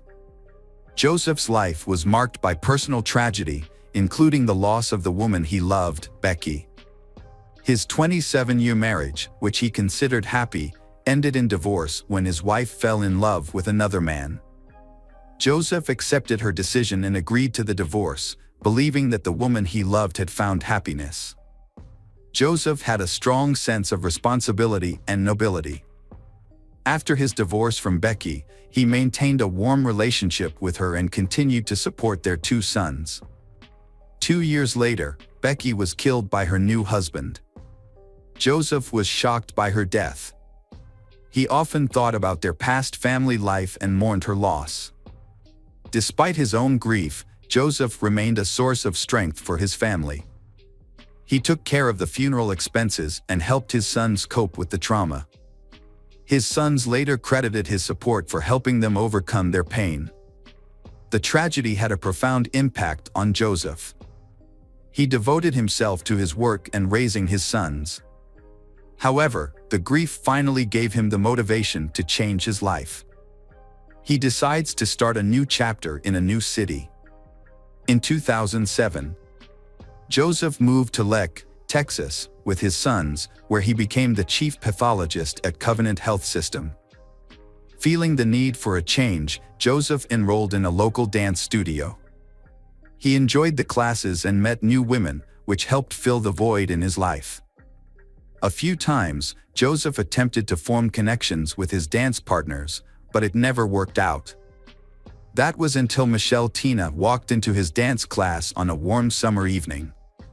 Her elegance, poise, sense of humor, and sparkling eyes immediately caught his attention. Her radiant smile illuminated the room, and Joseph knew right then that she was the one he had been searching for. Michelle, too, noticed Joseph's confident and respectful demeanor on the dance floor. As they danced together, the 47-year-old Michelle and 57-year-old Joseph found that they complemented each other perfectly. As they continued to dance together, they grew closer with each passing session. Eventually, Joseph asked Michelle out on a date, and she agreed. This marked the beginning of what seemed like a happy new chapter in both of their lives.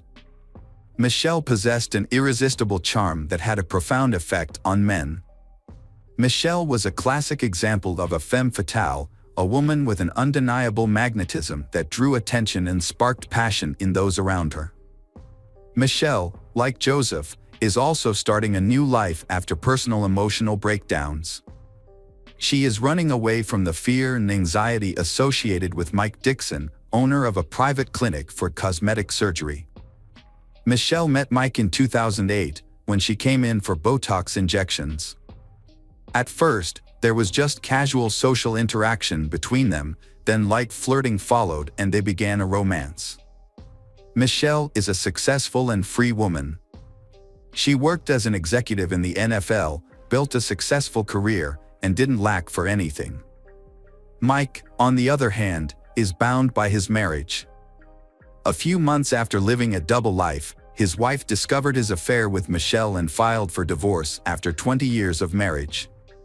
Mike is so captivated by Michelle that he barely notices that he is losing everything. Mike left his wife for Michelle, even though she never announced she would marry him. When Mike doesn't get the attention he expected, he tries to pressure Michelle, which scares her. Michelle recognized Mike's manipulative behavior and desire to take complete control of her life. This realization caused her to end the relationship. In 2010, Michelle and Mike went their separate ways. However, even after the breakup, Mike continued to pursue Michelle, urging her to return. His obsession exceeds the limit, forcing Michelle to find a way to escape Mike's control.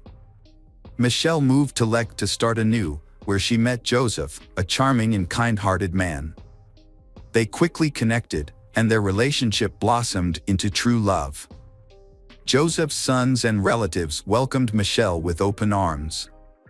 Joseph spared no expense in giving her gifts, taking her to the most luxurious restaurants and private clubs, and giving her romantic vacations.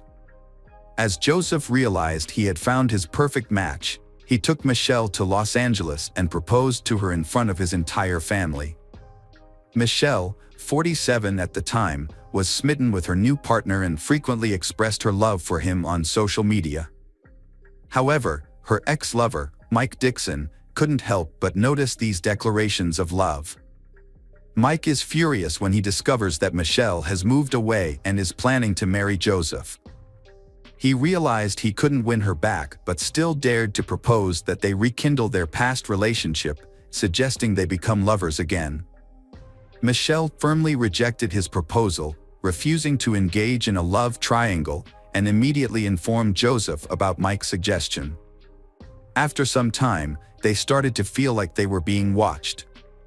At one point, they even noticed something that looked like a camera flash through the backyard window, but they didn't pay much attention to it, not realizing the seriousness of the problem. The situation got out of control on July 11, 2012, when a gardener came to Joseph's house to discuss a garden renovation project. When the landscaper arrived at the home, he tried to contact Joseph but got no response. He saw an open door and, thinking Joseph might not be able to hear him, went inside. The house was in disarray, and there was a bullet hole near the front door, indicating a possible intruder. The landscaper cautiously went further inside, looking for Joseph. In the garage, he found Joseph lying in a pool of blood on the floor with no signs of life. Joseph's body had stab and gunshot wounds, leading the landscaper to think the perpetrator might be nearby. He immediately left the house and called for help. At 2:48 p.m., the police department received the call, and several patrol cars were sent to the scene. When the officers arrived, they found Joseph Sonye. Medics confirmed that Joseph had died. The incident shocked the public, as it happened in one of the city's safest and most affluent neighborhoods, where crime is extremely rare. Joseph, a respected professional, was known for his calm and kind nature, and it seemed he had no enemies who would want to harm him. Although a window was broken, it was clear that the incident was not a robbery, as nothing was missing from the house. However, a bottle with a hole shot through its bottom was found at the scene, suggesting it was used as a makeshift silencer for a gun. A forensic team arrived soon after to collect evidence, and it appeared that the perpetrator was inexperienced, as they left behind many traces. DNA from the bottle and blood samples were sent to a lab for further analysis. Detectives interviewed neighbors, but none of them reported seeing or hearing anything suspicious. There were no CCTV cameras near the house. According to the investigation, the perpetrator entered through a large window overlooking the backyard, making the attack unexpected. In the dining room, the attacker confronted Joseph and started shooting. It is likely that the wine bottle was used as a silencer at this point. Blood stains in the hallway suggested that Joseph was still alive after being shot. He entered the garage, where the attacker caught up with him and stabbed him multiple times. An autopsy revealed 5 gunshot wounds and 11 stab wounds. The circumstances suggested that the murder was not random, but the identity and motive of the killer remained unknown. The investigation focused on the people closest to the victim. During an interview with law enforcement, the victim's fiancée, Michelle, reported strange things in the months leading up to the murder. She believed Joseph was being stalked. Michelle had seen a stranger lurking outside Joseph's house, watching the door and windows. She also mentioned that Joseph had received persistent calls and texts in the period leading up to his death. Although officers confirmed this information, they initially thought the calls and messages were from other women with whom Joseph was allegedly having relationships, as witnesses claimed he was in contact with multiple women at the time. Investigators questioned Michelle about whether she knew of other women involved with Joseph. Michelle claimed she was unaware of any other women. Joseph's sons also denied the possibility of their father having mistresses, stating that infidelity was not in his character. Despite this, investigators continued to explore a motive of jealousy for the crime. During the subsequent interrogation, Michelle succumbs to the pressure and reveals that she knows several women who may be involved in the crime. According to Michelle, these women are ex-girlfriends who often stalk Joseph. Although he ignored them, they continued to express their displeasure about his upcoming wedding to Michelle. The women in question include a woman from Florida who persisted in contacting Joseph even after he revealed his relationship with Michelle. There was also a nurse, Joseph's colleague, who often called and wrote to him. Additionally, a woman whose daughter sent a letter accusing Joseph of abandoning them shortly before the murder. In the same interview, Michelle mentioned Mike Dixon for the first time. She hadn't thought about Mike spying on her and Joseph before, because Mike stopped paying attention to her after she refused to be his lover. Michelle assumed that Mike had accepted her decision to marry Joseph and move on with his own life. The police visited Mike. He cooperated and spoke with the detectives. Mike revealed that he had been deeply in love with Michelle and had even divorced his wife to pursue a future with her. However, after Michelle rejected him, Mike gave up. He started a new relationship with a younger medical student who corroborated his alibi. At the time of the crime, Mike was at work and then spent time with his new girlfriend, which confirmed he couldn't have been involved. The investigation encountered significant obstacles. Every suspect, including Michelle, had a solid alibi, leaving detectives stumped. They searched for enemies of Joseph or individuals who might benefit financially from his death. But no new leads emerged. Unfortunately, forensic analysis does not provide any information about an individual, so police cannot identify the owner of the DNA found at the crime scene. Just as the case seemed hopeless, the police received an unexpected call from Paul Reynolds. Reynolds reported that his roommate, David Shepard, had recently confessed to a murder in Lek and then attempted to take his own life but was saved. According to Reynolds, a neighbor shared specific details about David's crimes with him, including details that only a few detectives knew, such as the use of a glass bottle as a silencer. This new information led police to conclude that Shepard was indeed connected to the crime. The witness came forward claiming that David was not the mastermind behind the crime, but rather a person who was hired by an unknown doctor involved in plastic surgery. Police launched an investigation into the new suspect and discovered that Mike Dixon was the person who hired David. When questioned at the police station, David began to confess and revealed that Mike Dixon had indeed hired him to commit the crime. According to David, he and Mike met at a bar while both were going through difficult breakups and formed a friendship. Mike shared his sadness over his lost love, Michelle, who was now engaged to someone else. He claimed that he couldn't move on and was willing to do whatever it took to win her back. David alleged that the initial plan was to discredit Joseph, Michelle's current partner, in the hopes that Michelle would leave him and return to Mike. However, David claimed that murder was not part of the original plan. First, women were paid $1,000 each to pretend to be Joseph's mistresses and pursue him. Additionally, a letter arrived from a woman claiming Joseph had abandoned her and their child. Joseph consistently denied these allegations, and Michelle believed him. It was later revealed that the camera flash seen by the couple was actually the light from David's cell phone flashlight. David had been driving to their house to create the illusion of surveillance. Funded by Mike Dixon, who covered gas and other expenses. When these tactics failed to break the couple apart, Mike plotted a more extreme solution. He offered David 3 silver bars, valued at around $110,000, to kill the pathologist. David agreed and received one of the bars as a deposit, which he immediately sold at a pawn shop. According to David Shepard, the situation escalated out of control when he went to Joseph's house. He claimed the shooting was unintentional, and that after shooting Joseph, he became afraid and Joseph began to run away. David shouted to check on Joseph but received no response. He then followed Joseph into the garage, where he found Joseph lying still and heard his last breath.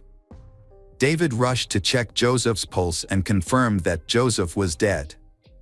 David admitted to stabbing Joseph several times but could not remember the exact number. David also admitted that he considered calling for help using Joseph's phone, but ultimately chose not to. Instead, he put the phone back, mutilated Joseph's body, and then went to Mike's house to get the rest of the gold before attempting to take his own life. According to David, he didn't fully understand what he was getting himself into. When he faced Joseph, he realized he could not continue killing. If it weren't for an accidental gunshot, Joseph might still be alive. Mike Dixon was arrested by the police on the same day and charged with first-degree murder. This was based on testimony from David, as well as a large amount of other evidence that included incriminating phone calls and text messages where Mike made explicit confessions. When Mike Dixon was first interviewed by detectives, they had hoped he would confess to the crime. However, he denied everything and asked for a lawyer, which led to a lawsuit. David Sherd, who had been involved in the crime, made a deal with the prosecutor where he pleaded guilty to his role and gave up his right to appeal the sentence. As a result of this deal, David received a life sentence without the possibility of parole, instead of the death penalty. Mike Dixon, on the other hand, maintained that he was not guilty, despite the circumstantial evidence against him. However, in a surprising turn of events, David, who was a key witness for the prosecution, changed his story during the trial. Under oath, David claimed that he had committed the crime alone and that Mike Dixon was not involved. He said that the silver bars found at the scene were meant to be used as an investment in a business that the two of them had planned to start. The jury was unable to reach a unanimous verdict, and a retrial was declared. The second trial occurred in 2016, resulting in Mike's conviction for first-degree murder and a life sentence without parole. However, his lawyer successfully appealed the judgment, and it was overturned. Mike was released on $2 million bail, but the case was far from over. The prosecution sought to reinstate the original sentence through the state's highest criminal court, which would have otherwise led to a third trial.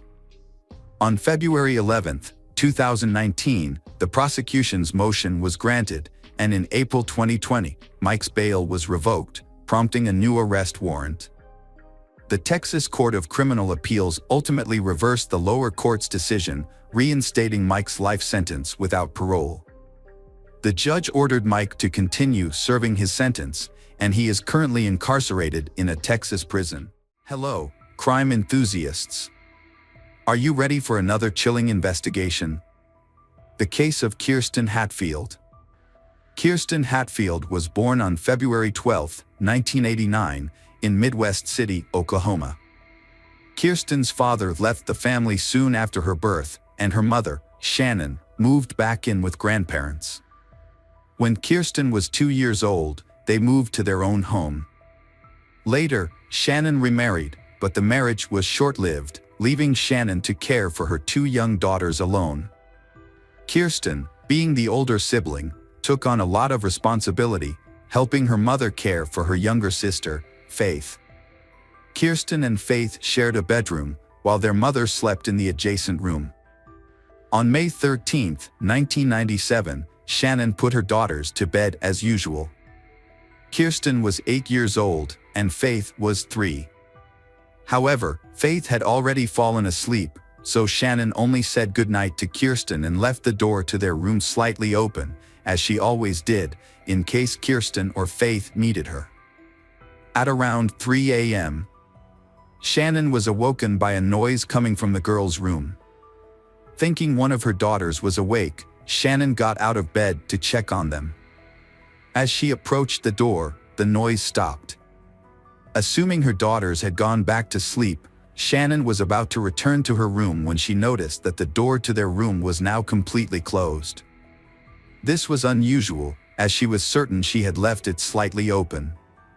She wondered if one of them had closed the door or if she had simply forgotten to leave it open. Shannon opened the door slightly to check, but she didn't enter the room before returning to bed.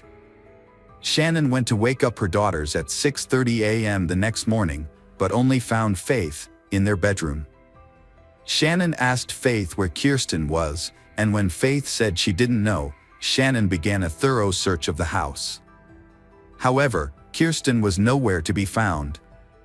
Shannon then checked outside the house and contacted the parents of Kirsten's friends to see if she had come to their house. But no one had seen her. Shannon's search efforts led her to call her father, who lived nearby, to see if Kirsten had gone to his house or not. Unfortunately, he hadn't seen her either. At this point, Shannon realized Kirsten was missing, and her father advised her to call the police. When the police arrived, they initially thought Kirsten might be hiding in the house or had simply wandered off for a walk, given the town's low crime rate. However, upon inspecting Kirsten's room, they found the window slightly open with a few drops of blood on the frame. This raised their suspicions that something more serious had occurred. Further investigation led them to discover a piece of children's underwear stained with blood on the ground outside the window. After confirming with Shannon that the underwear belonged to Kirsten, the police realized they were likely dealing with a kidnapping. More officers were called to the scene to assist with the investigation, which marked the beginning of a more extensive search for Kirsten. The police investigation into Kirsten's disappearance began with a search of the area around the house. During this search, the police spoke with Kirsten's mother, who reported hearing a noise at 3 a.m. and now realized that it may have been the sound of her daughter being taken. Despite the search, nothing suspicious was found, and the police began canvassing the neighborhood, speaking with all the residents. Unfortunately, none of the neighbors reported seeing or hearing anything unusual on the night of the abduction. However, one neighbor did mention being woken up by a barking dog around 3 a.m., which coincided with the time of the abduction. With no solid leads, investigators turned to a child psychologist to interview Faith, who was only 3 years old. Despite her young age, Faith was able to share what she had witnessed, but her statement was limited to a single phrase: "A bad person came and took my sister." This confirmed that Kirsten had not left the house voluntarily, but unfortunately, it did not provide any further information about the perpetrator or Kirsten's whereabouts. Detectives had to restart the investigation practically from scratch.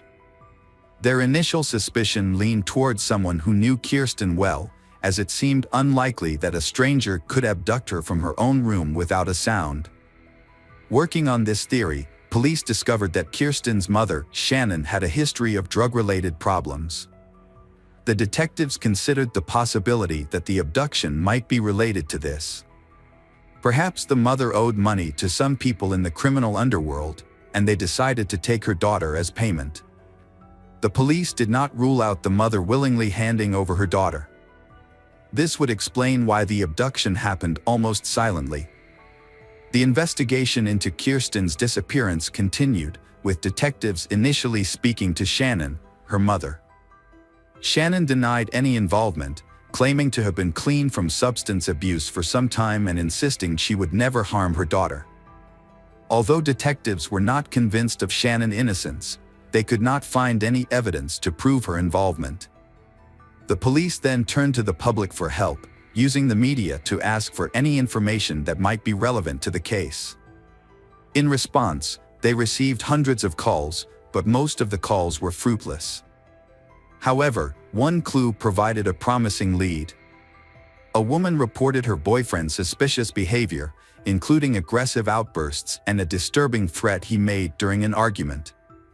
The police investigated the man and discovered that he knew Shannon's brother, which meant Kirsten might have known him too. Additionally, the man had a history of drug use and assault, and he had previously been familiar with the Hatfield family home. Despite this, the investigation ultimately found that the man had a solid alibi for the time Kirsten went missing. Multiple witnesses confirmed that he was at a bar until around 4 a.m. on the night of the disappearance, making it impossible for him to have abducted Kirsten. Detectives pursued multiple leads, but each one led to a dead end. As time passed, the hope of finding Kirsten alive began to fade. Kirsten's mother, Shannon, refused to give up. She took matters into her own hands, determined to find her daughter.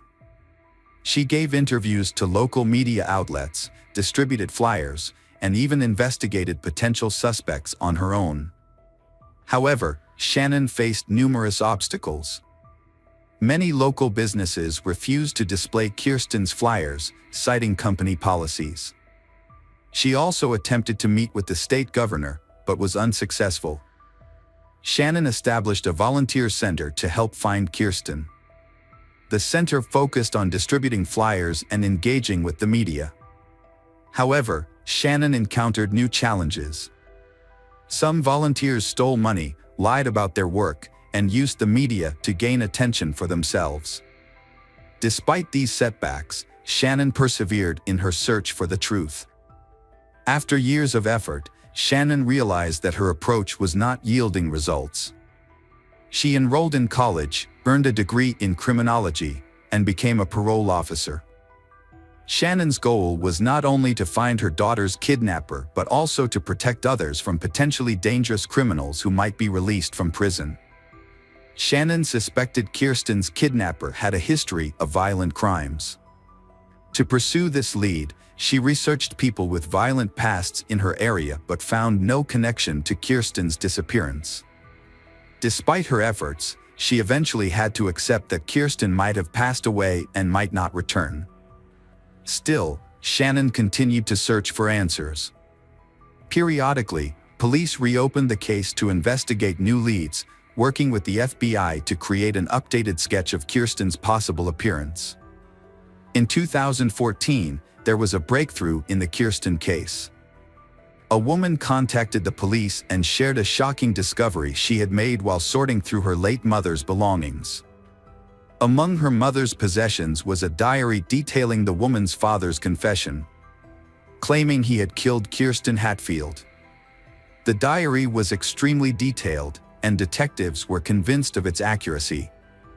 According to the diary, the man had kidnapped Kirsten from her bedroom, took her to a house he owned in a nearby town, and murdered her after horribly torturing her. The description of the crime process spanned many pages, leaving even veteran investigators confused. The diary also revealed that the crime had been recorded on a videotape. Investigators immediately questioned the woman's father. However, his reaction was surprising. While he denied any involvement in the Kirsten case, he asserted that he had known who was responsible for Kirsten's death, saying the murder had occurred at his ex-girlfriend's house. The police were confused and asked for the house address. They quickly received a warrant and sent a team to thoroughly search this house. The forensic investigation began with a crucial step: the use of luminol, a substance that glows when exposed to very small amounts of blood. When the forensic team applied luminol to the scene, they were surprised by the results. An expert later described the house as lit up like a Christmas tree due to the numerous bloodstains. The bloodstains matched the details of the murder described in the diary, leading the team to believe they had finally found concrete evidence. To investigate further, police removed the floorboards, cut out sections of wallpaper and sent these items to a laboratory for analysis. They also organized an excavation team in the hope of finding the victim's body. In addition, the police also discovered a box containing hundreds of videotapes in the house, so they had to review the diary. They suspected that one of the tapes might have contained footage of the victim being abused. Detectives meticulously reviewed each tape, but after hours of analysis, none of the tapes were related to the murder. Excavations also proved fruitless, with no remains or evidence found in the soil.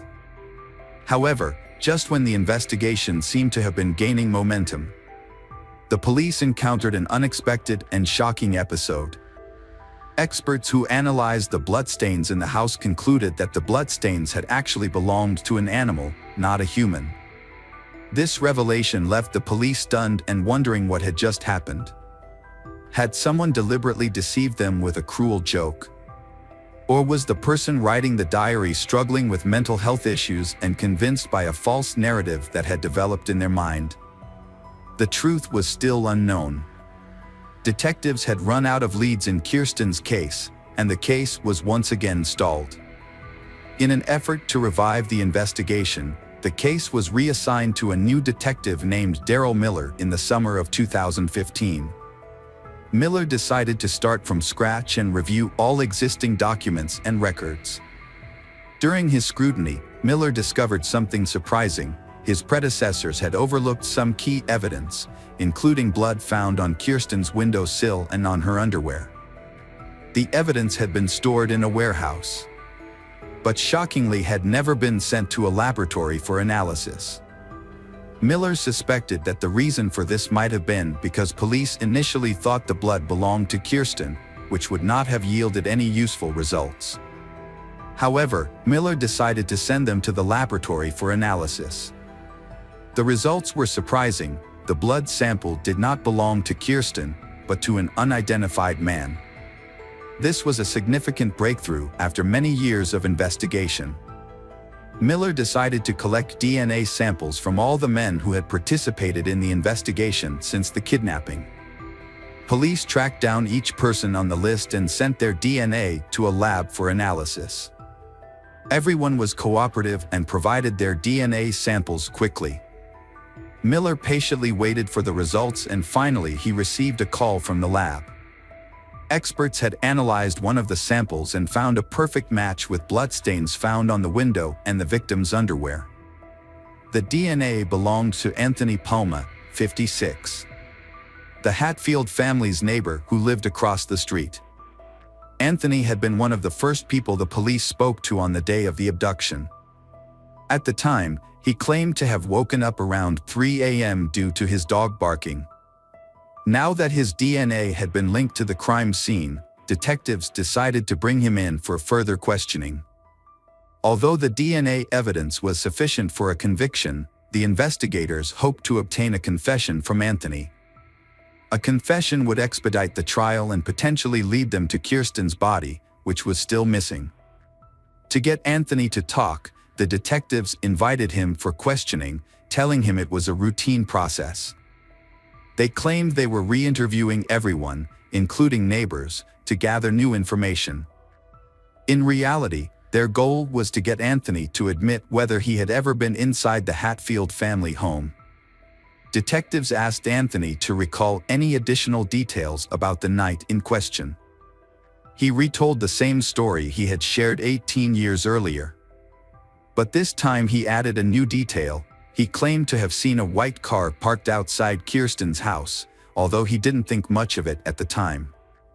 The police then asked Anthony about his relationship with Kirsten and her family.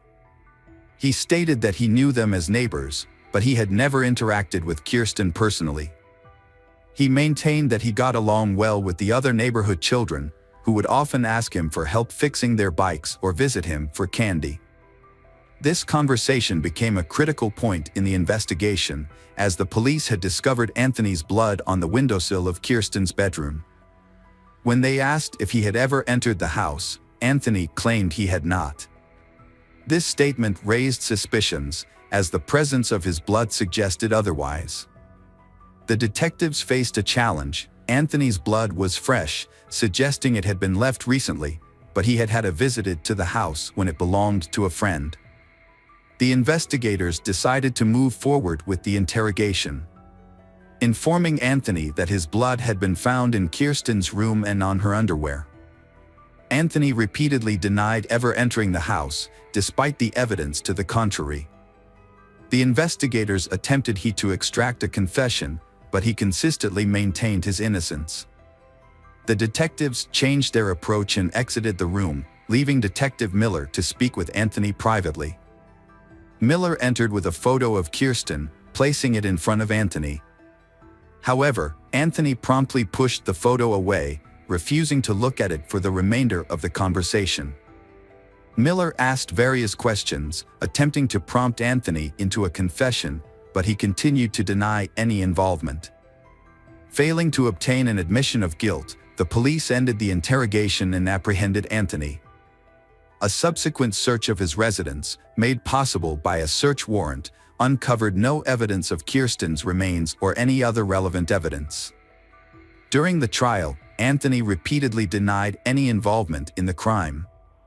But DNA evidence told a different story. As the trial progressed, new details emerged that the police had initially overlooked. It was revealed that Anthony had a history of run-ins with the law, including a prior conviction for breaking into a girl's bedroom and assaulting her. He had also been imprisoned in the 1980s for a violent attack involving a weapon. Anthony's past convictions signaled his dangerousness, yet were overlooked in 1997. In 2017, a jury returned a guilty verdict for Kirsten's kidnapping and Kirsten's murder, and Anthony was sentenced to life in prison. Despite the guilty verdict, Anthony never disclosed the location of Kirsten's body. Kirsten's mother refused to give up hope, however. She consistently reached out to Anthony, calling and visiting him in prison, in an effort to find out where Kirsten's body was. She spent hours trying to extract the truth from him, but ultimately, she was unsuccessful. Tragically, in 2019, Anthony was killed by his cellmate, who was motivated by a desire for revenge for Anthony's horrific crime against a child. As a result, Kirsten's family's only hope of finding Kirsten's body now depends on hikers or tourists who might stumble upon it in remote national parks, where Anthony may have buried. Hi everyone, thanks for returning. Let's unravel another perplexing mystery, the case of Sarah Foxwell.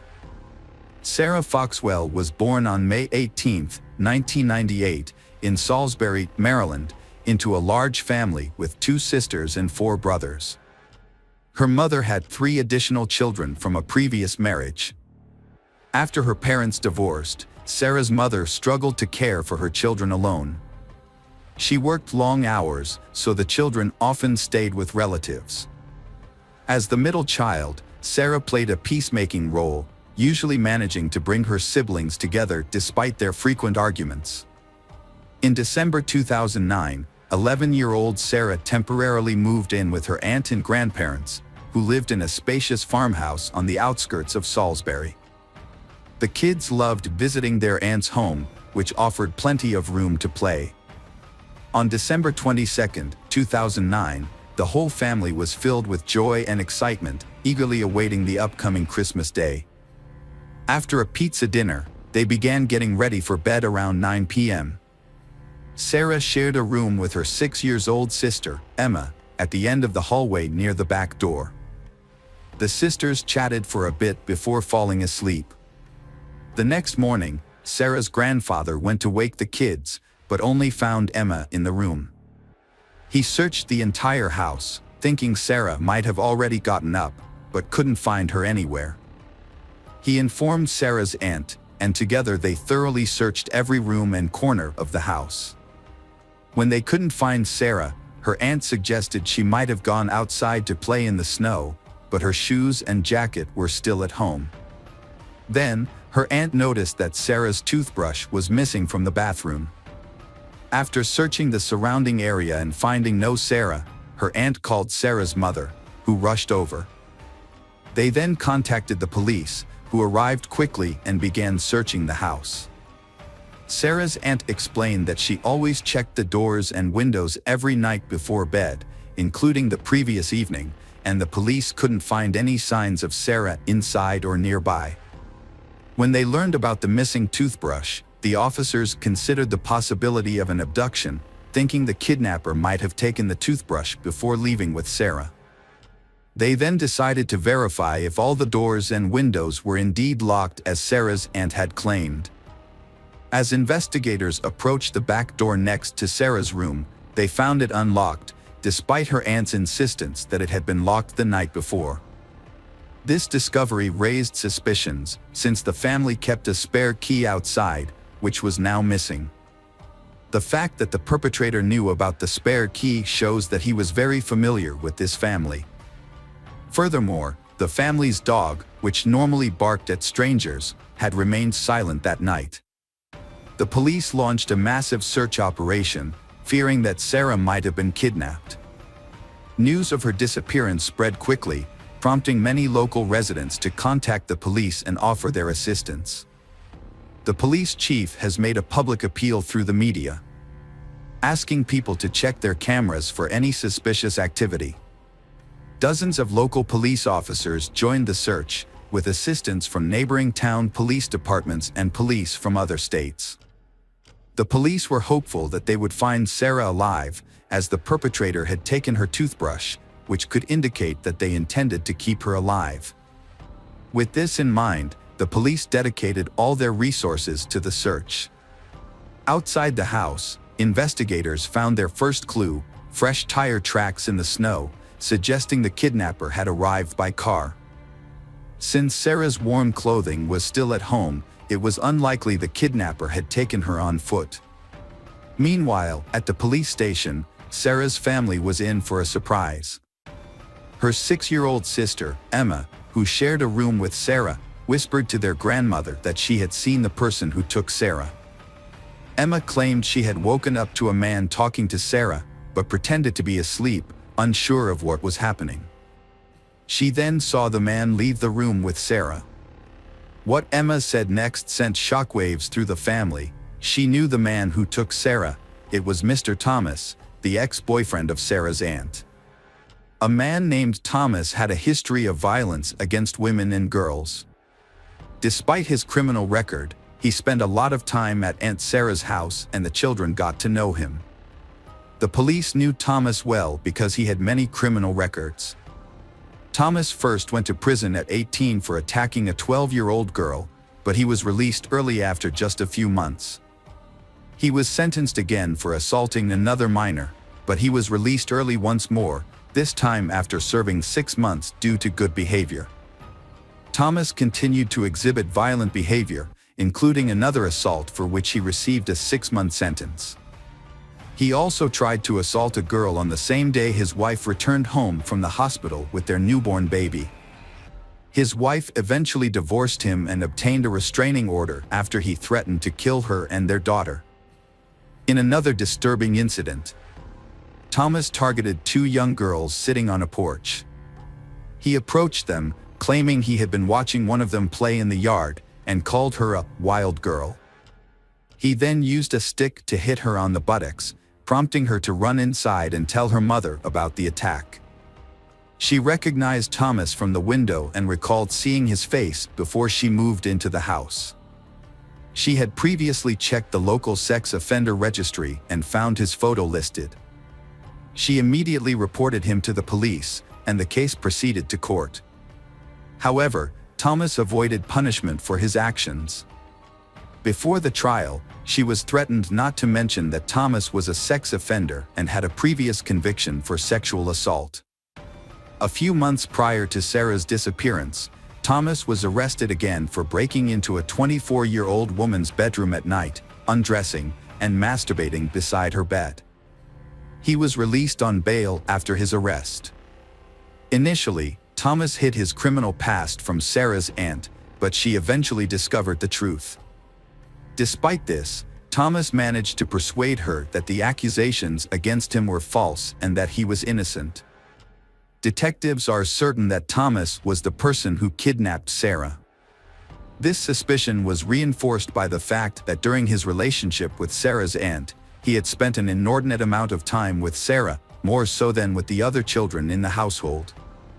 At the time, this behavior didn't seem unusual, but now that Sarah is missing, it appears highly suspicious. To further investigate, the police visited Thomas's residence, a shed located on his parents' property just a few miles away. They brought him in for questioning and obtained a search warrant for the shed. Upon searching, they found it to be in disarray with poor living conditions, but no evidence linking Thomas to Sarah's disappearance was discovered. However, the police did find a large collection of adult magazines and DVDs, which filled the shed. During the interrogation, Thomas denied any involvement in Sarah's disappearance. He claimed that he was struggling with his own personal issues, specifically his tendency to commit crimes against underage girls.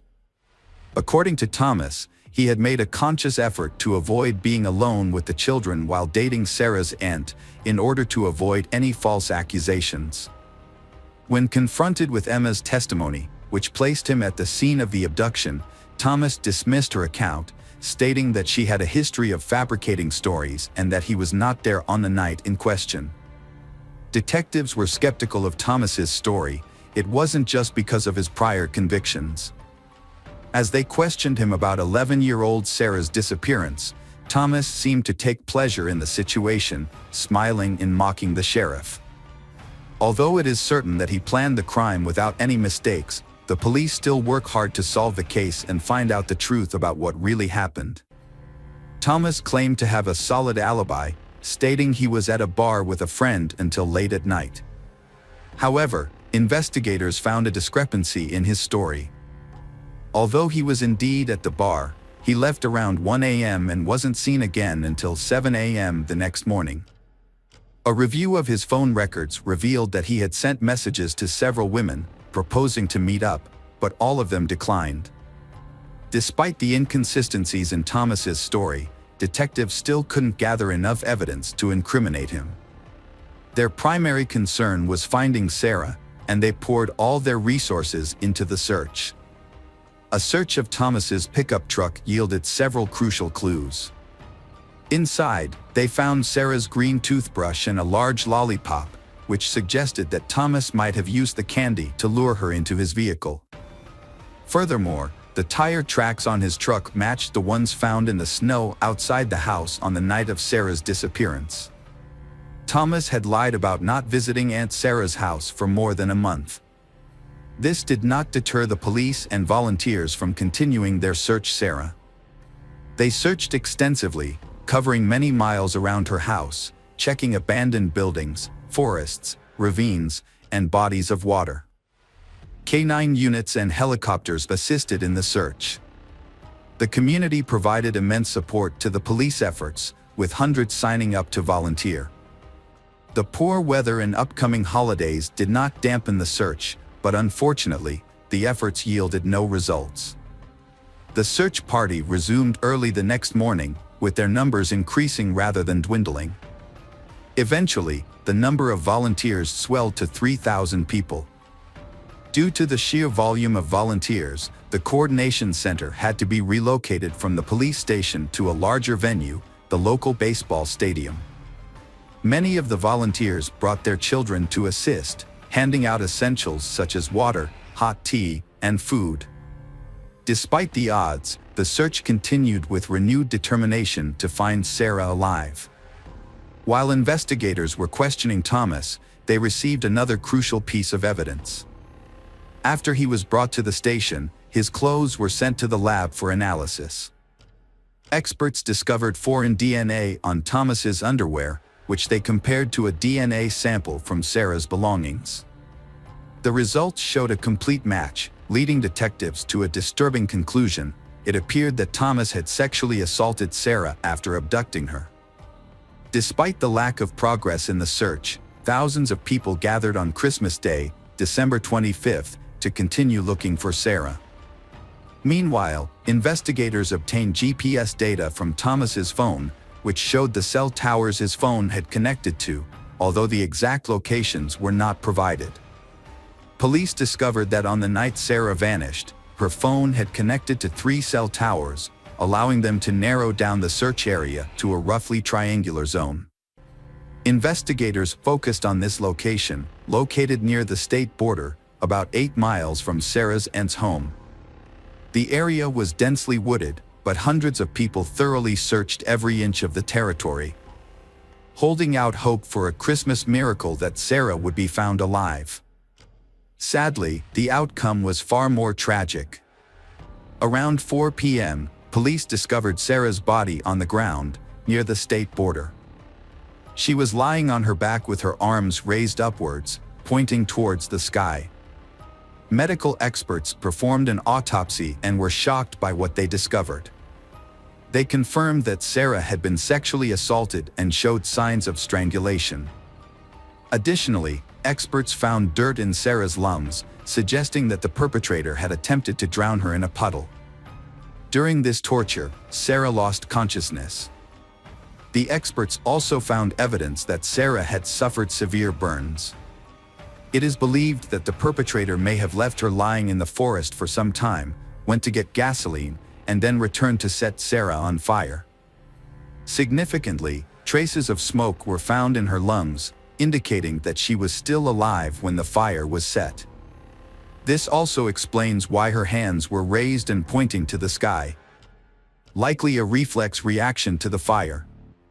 The sheer cruelty of these actions shocked and horrified everyone involved in the case, including the detectives. After reconstructing the case, the investigators' main goal is to ensure that the perpetrator, Thomas, receives the death penalty.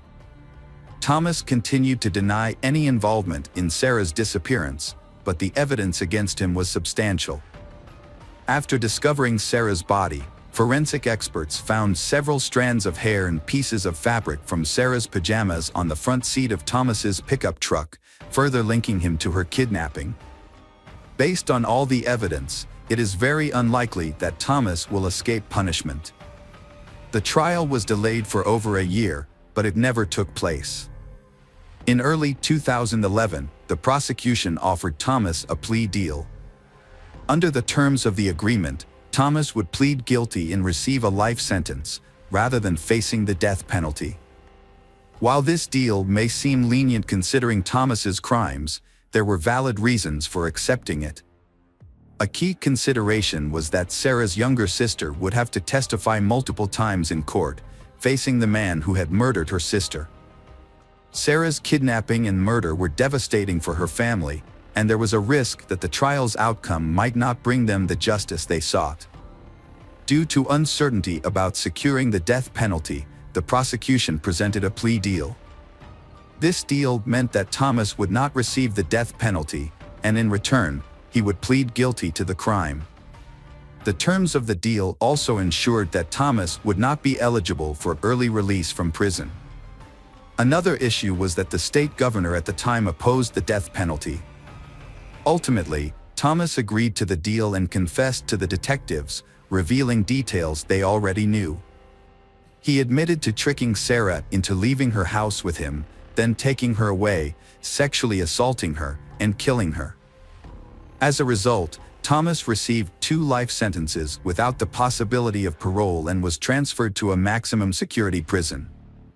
During his initial days in prison, Thomas was assaulted by a fellow inmate with a homemade weapon during lunch, resulting in several severe lacerations. Despite the attack, Thomas survived and was later given increased protection by prison staff. The public was outraged by Sarah's case, which exposed repeated failures in Thomas's custody, allowing him to be released but continue to commit crimes. Hi there, investigators. It's time to uncover the truth behind another case, the case of Doreen Herbert. Doreen Herbert was born on November 29, 1952, in California. She grew up in a very large family of 5 children. Her kindness and desire to help others defined her as a person. After college, she moved to San Francisco, where she worked as a physiotherapist. Doreen also nurtured a dream of creating her own large family. This aspiration became a reality when she met Michael Dennis, who worked near her clinic. They began dating, got married, and in 1976, their son Paul was born. Initially, Michael and Doreen were happy, but the birth of their child marked the beginning of their marital troubles. A year later, they decided to go their separate ways, with their son staying with Doreen and Michael receiving regular visitation rights. Doreen and her family were still able to maintain a fairly stable life despite the many hardships they faced. She met Charles, and they started dating, eventually getting married and settling in a quiet neighborhood in San Jose. They was thrilled when their daughter Diana was born in 1979. Charles was eager to be a father and was delighted to welcome Diana, raising her alongside Doreen's son from a previous relationship. Tragedy struck in February 1980 when disaster befell their young family. 4-year-old Paul slipped through the fence surrounding their backyard pool and fell into the water. Doreen, who was at home at the time, discovered what had happened too late. She immediately pulled Paul from the water and called for emergency services. Paul was rushed to the hospital and connected to life support, but after 10 agonizing days, the medical team concluded that he had no chance of recovery. The heartbreaking decision was made to disconnect Paul from life support. Doreen was heartbroken and consumed by guilt, despite the police investigation clearing her of any blame. However, with the help of her young daughter, she slowly began to heal. For years after the traumatic event, the family finally received some good news. After 2 previous miscarriages, Doreen became pregnant again, and this time, everything seemed to be going smoothly. They was expecting a baby boy, due to arrive in early November. Just days before Doreen's scheduled hospital visit, the family decided to participate in Halloween festivities. On the evening of October 31st, the neighborhood was filled with decorated homes, children trick-or-treating, and parents handing out candy. Diana, now 4 years old, was excited to join in and her parents agreed. Although Doreen was 9 months pregnant, she accompanied her daughter on the trick-or-treating adventure, while Charles stayed home to hand out candy to other children. Charles and his wife, Doreen, had returned home from taking their daughter trick-or-treating. Just before 9 p.m., noticing they were running low on candy, Charles decided to make a quick trip to the nearby store to restock. At around 8:50 p.m., he left the house, leaving his wife and daughter behind. 15 minutes later, he returned home to find the front door slightly ajar, which seemed suspicious. As he entered the house, he was met with a horrific scene. His wife, Doreen, lay on the floor in the corridor, surrounded by a large amount of blood and showed no signs of life. Charles immediately called 911. In the living room, he then found the body of their unborn child. Charles was in shock, struggling to comprehend what he was seeing. At first he wondered if Doreen had had a miscarriage, but he quickly realized that something much more serious had happened. Next to their unborn child lay Doreen's severed hand, making it clear to Charles that his family had been attacked. Fearing for his daughter's safety, he frantically searched for her. There was so much blood on the floor that he slipped and fell while running through the house. Eventually, he found his daughter hiding behind the sofa in the living room. She is still alive and unhurt. When paramedics arrived, they found Doreen's weak pulse and rushed her to the hospital. Tragically, Doreen did not survive and was pronounced dead in the ambulance. Her unborn child also did not survive. The attacker had inflicted severe injuries on the baby after removing it from Doreen's womb. A post-mortem examination revealed that Doreen had been stabbed multiple times with a long, sharp object, possibly a sword or machete. The crime scene was particularly disturbing, with blood covering the floors, walls, and ceiling. Police officers at the scene were deeply affected by what they witnessed. Despite a thorough search of the house, no signs of the perpetrator or any evidence were found.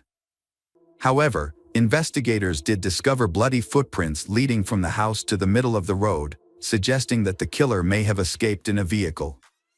Soon, investigators found another crucial piece of evidence on the lawn in front of the house, a wolf mask covered in blood. They believed it might belong to the killer, as Charles reported they didn't own such a mask. The evidence was sent to the laboratory for analysis. And police attempted to question Diana, who was the only witness in this incident. Although shaken and in complete shock, Diana provided valuable details about what happened. She explained that shortly after her father left for the store, someone knocked on their door. When Doreen answered, she saw a man wearing a wolf mask and holding a long blade. He threatened to kill her, and Doreen immediately screamed at Diana to run out of the house. Diana hid behind the sofa but couldn't recall what happened next until her father found her. Initially, the police found it suspicious that the victim's husband, Charles, had left for the store just minutes before the killer arrived. This coincidence led investigators to consider him as a potential suspect. When Charles returned home, he unknowingly stepped on blood multiple times, even falling and getting covered in it. Despite this, Diana was unable to help identify the attacker due to the wolf mask. Police initially considered the possibility that Charles might have intentionally gotten blood on his clothes to create an alibi. However, detectives quickly discovered several inconsistencies in this theory.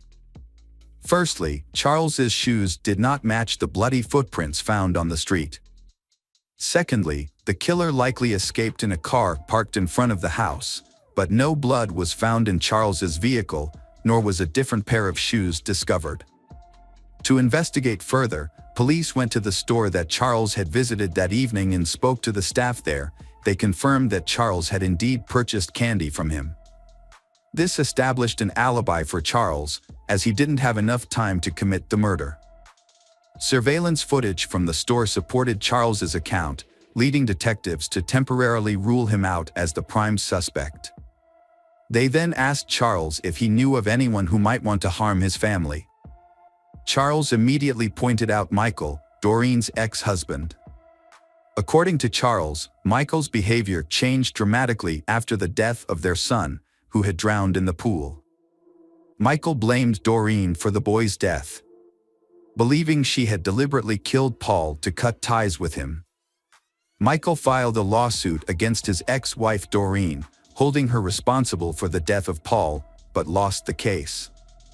Their marriage had been troubled even before their divorce. After the birth of their son, Michael's behavior became increasingly erratic, often withdrawing into depression and distancing himself from his family. Doreen suspected that Michael's childhood traumas were to blame. As a child, Michael had hearing problems and wore a bulky hearing aid, which earned him constant teasing from his peers.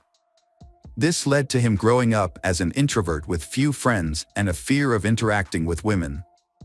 Although his relationship with Doreen seemed to have helped him overcome these issues, they eventually resurfaced and contributed to their decision to divorce. When Doreen married Charles, Michael began to resent her, particularly for the fact that another man was raising his son. These feelings became even worse after Paul's death, made Michael hate his ex-wife even more. Michael has also been unemployed for a long time, which had a significant impact on him.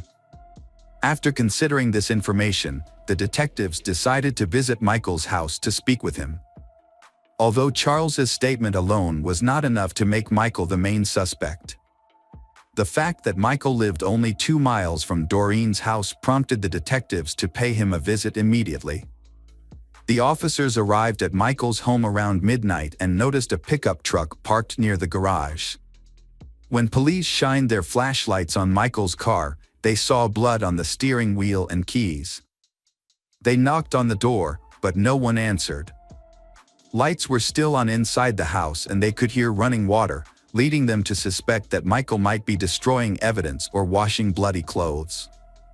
They continued knocking until Michael opened the door. Michael remained calm, even after being informed Doreen's murder. Michael answered the officers' questions calmly and allowed them to enter his house without a warrant. He claimed that he had gone to the store earlier that day, returned home, and hadn't left since. He even agreed to sign a form allowing the police to search his home. However, as he reached for the pen to sign, officers noticed a deep cut on his right hand. Michael explained that he had accidentally cut himself while carving a pumpkin for Halloween, but the police were skeptical of his story. The wound was fresh, with blood still seeping out. As officers searched the house, Michael accompanied one of them upstairs to retrieve his ID.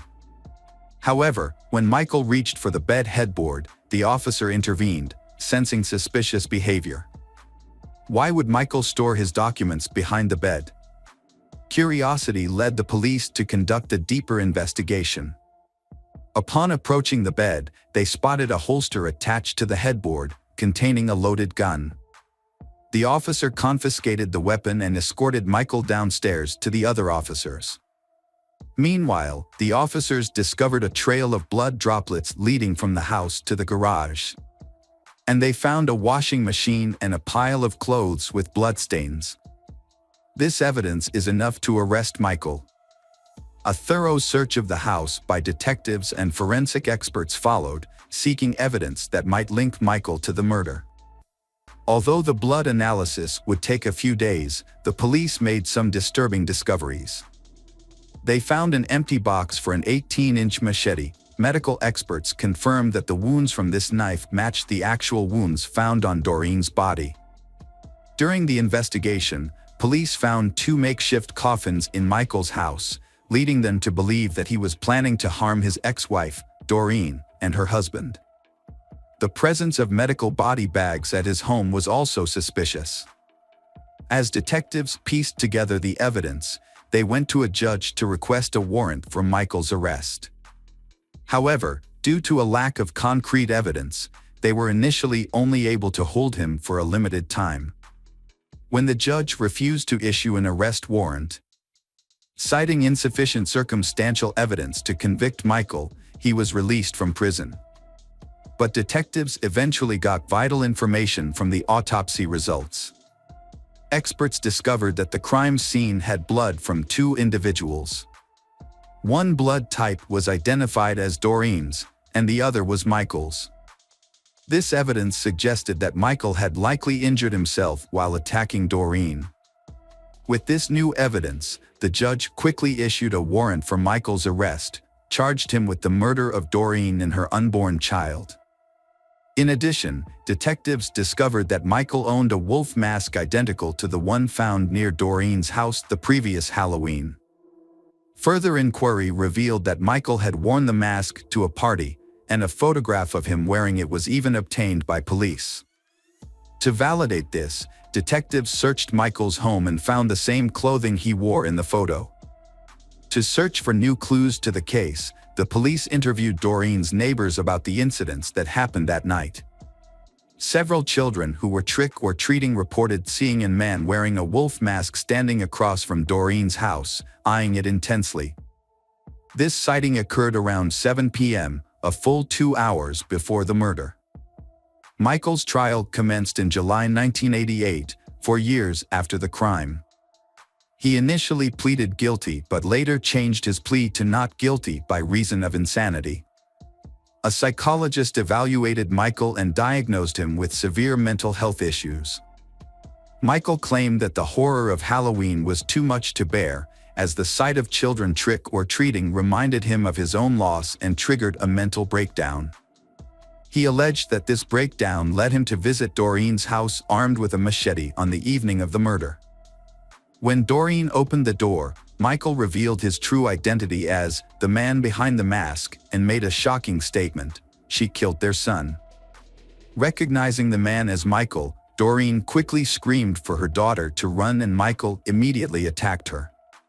Michael claimed he was unaware that Doreen was pregnant at the time of the attack, but this assertion was met with skepticism.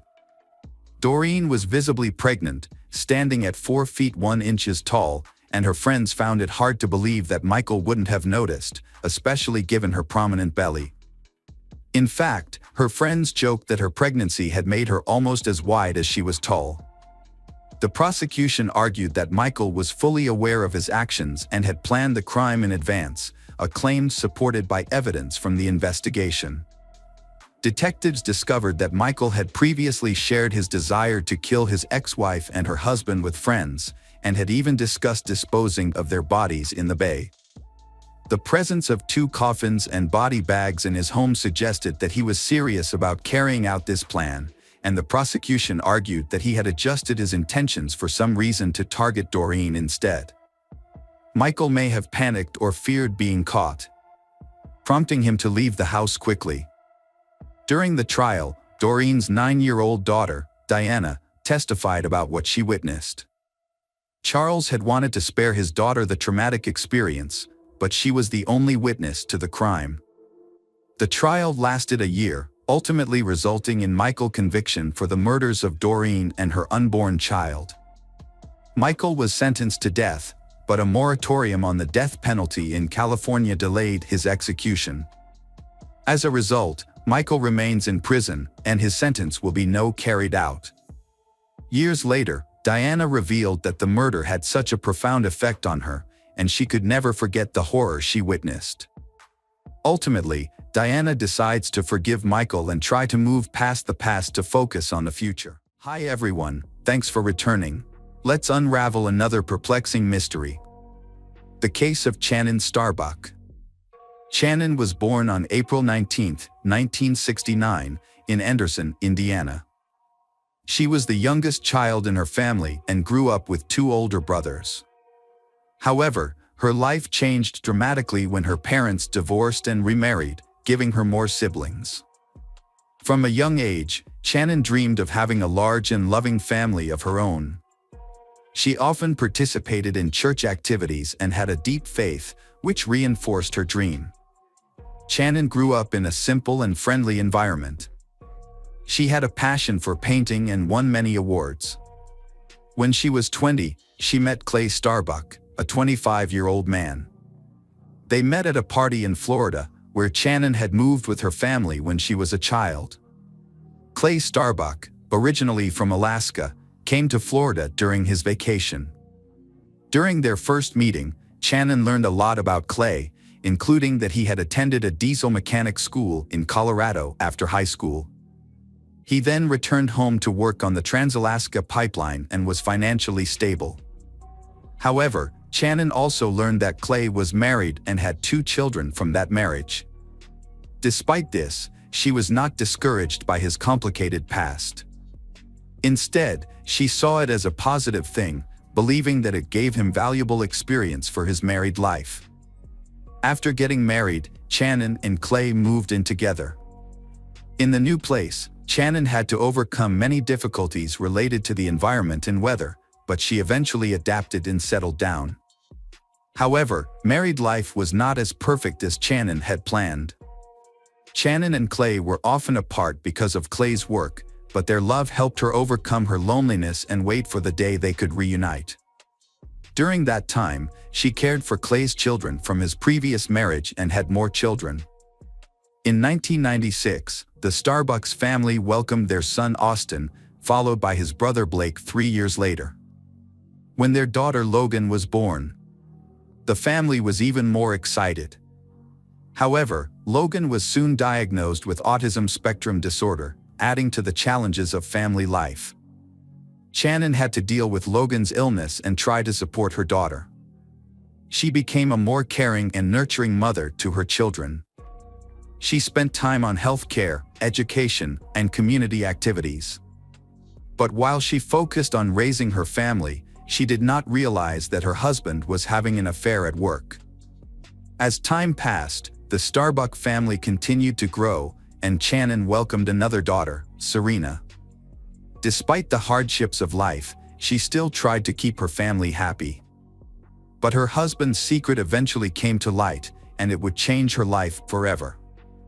In 2000, Channon filed for divorce after experiencing a great shock and feeling deeply betrayed. However, she still had feelings for Kay and decided to move to Arizona to start a new life. This attempt failed because she still loved Clay. When Clay contacted her and begged her to come back, Channon believed that he had repented and decided to give him a second chance. In 2001, Channon and Clay welcomed their fifth child, Marshall. However, Marshall's birth created new disagreements. Even an official remarriage in 2006 could not save their broken relationship.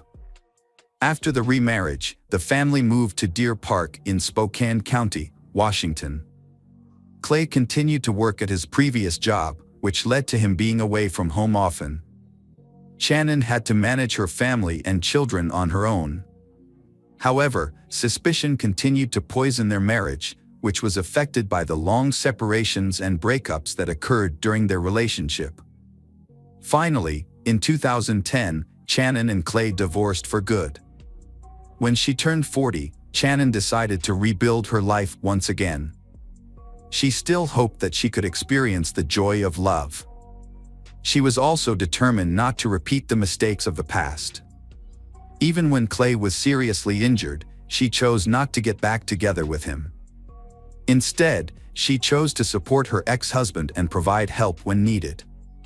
In February 2011, Clay quit his job and decided to settle down permanently in Deer Park. This brought him closer to his children and also closer to Channon. However, he still hoped that Channon would come back to him, but Channon did not share the same views. After finding freedom, Channon enjoyed her new life. Austin and Blake then moved in with their father, and they were happy to be away from their mother's constant supervision. Channon found a part-time job and enrolled in a dental assistant course after her divorce. She had to take care of her family and provide for her children, especially when her ex-husband stopped paying child support due to illness. However, she still had another man to support her in case of emergency. Her children often stayed with this man every Wednesday and on the second and fourth weekends of the month. After completing the course and receiving her certificate, Channon was proud and began to pursue a new dream. She created a profile on a dating website, hoping to meet a man who was worthy and could help her forget her past. She still regretted spending so many years with Clay, a man who did not appreciate her. However, one morning in December 2011, her dream was suddenly ended. On December 2, 2011, the police were notified that Channon was unreachable. Her ex-husband, Clay Starbuck, was the first to report. He reported that he had not been able to contact his ex-wife since December 1 around 3 p.m. Channon had texted her daughter that she could not pick them up from school because she was not feeling well and asked her father to pick them up. However, his phone was turned off, so he did not know about her text. The two children, Marshall and Serena, were tired and hungry.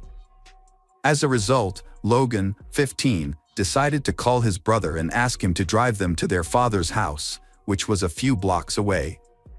When they arrived, Austin said he had not been able to contact his mother either.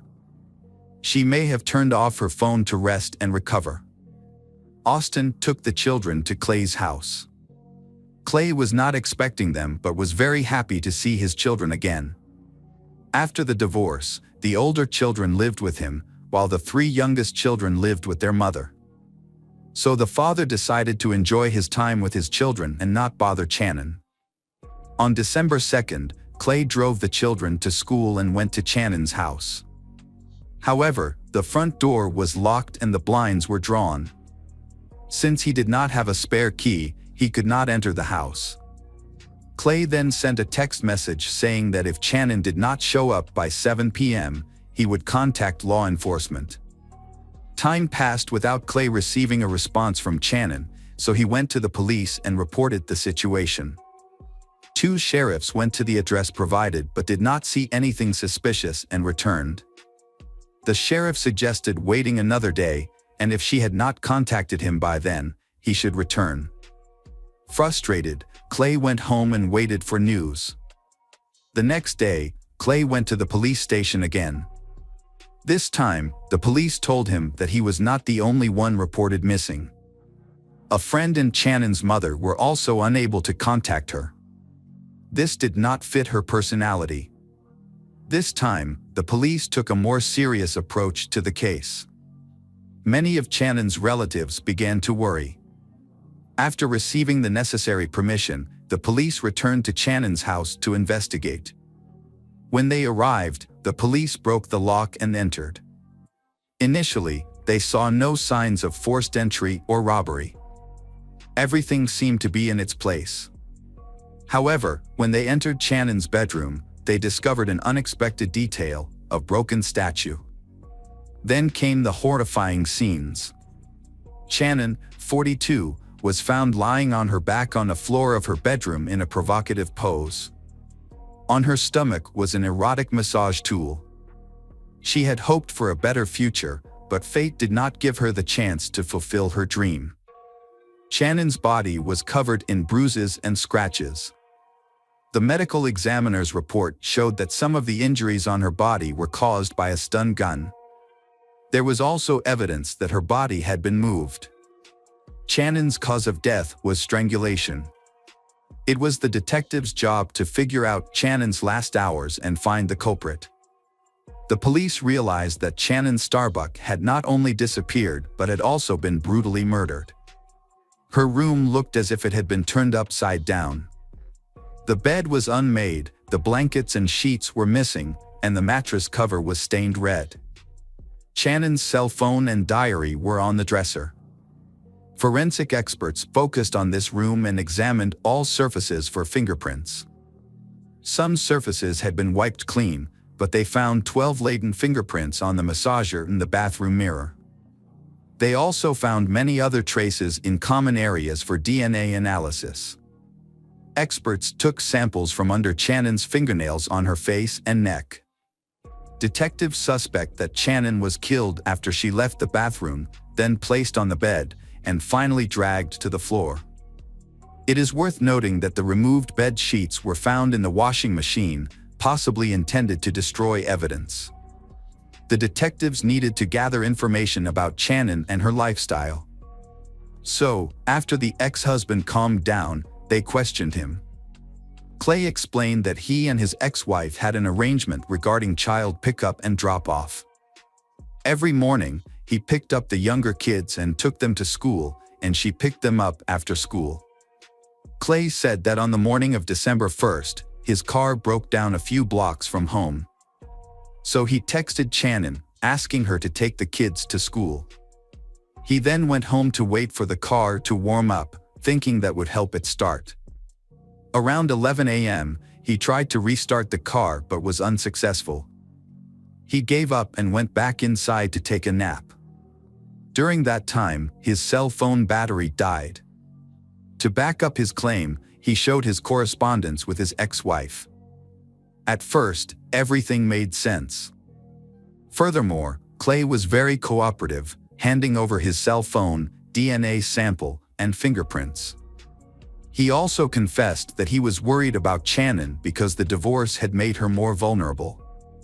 In addition, he shared that because she was single, Shannon had registered on a dating website and had many admirers. According to Clay, it is possible that Shannon had several lovers at the same time. He believes that one of them may have caused her death.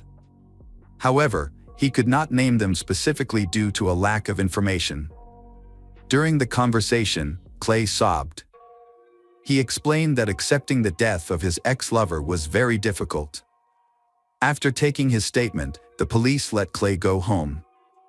He was faced with informing his children about Shannon's death. The case involving Shannon Starbuck's death has attracted public attention. Investigators interviewed the Starbucks neighbors, focusing on details, especially reports of strange people and vehicles appearing outside her home in recent weeks. An autopsy was performed, and the report found that Starbucks suffered chest injuries consistent with the use of a stun gun. She also suffered 10 broken ribs. The injuries to her head and body were severe and likely caused by a blunt object. Because of the appearance of the injuries, it was difficult to determine the exact time of death. Scratch marks on her body indicated that she had been moved after she was killed. The medical examiner's report indicated that a soft object was used to strangle her, possibly a hand, a towel, or a sheet. A key clue in the case came from the body samples collected, including the DNA of a man, suggesting that the suspect may have been a close acquaintance of hers. Channon's family hopes the police will quickly find the culprit. Channon's ex-husband, Clay Starbuck, has cooperated fully with the investigation. He underwent a physical examination to look for any signs of injury on his body, but none were found. As detectives speculated that the culprit may have been injured during the struggle, there was no evidence of that. Channon's two sons, Austin, 21, and Blake, 18, were also examined. Austin had old cuts on his hands, but he explained that these cuts were from his job at a window factory. In conversations with the two brothers, detectives established some important facts. They learned that their mother often dated men after the divorce, which made them unhappy. The brothers also said they had seen intimate photos on their mother's laptop, which led them to suspect that their mother may have been murdered by a lover. However, it was clear that they both loved their mother and were deeply saddened by her passing. Nonetheless, they did not agree with the changes in her life. In a later interview, Clay was more specific. He said Channon caused discord in the family when he was away on business. She often met other men, and he even suspected that Marshall might not be his son. However, he still loved Marshall like his own son. He did not agree with some of Channon's actions, especially the fact that she often brought the children to his house when she went on dates. However, investigators gained a personal view of Channon and her family after speaking with him, her children, and her relatives and friends. After the investigation, detectives had a complete picture of Channon in her life. The kindness and concern of those who attended Channon's funeral on December 10, 2011, showed that she was an intelligent and sincere person. She was buried in a cemetery in Orlando. Investigators quickly searched for the killer after the incident attracted public attention. The suspect at that time was her ex-husband, Clay Starbuck. Police needed to verify his alibi to eliminate him as a suspect. When the first fingerprint results came back, detectives discovered that the fingerprints did not match any at the scene.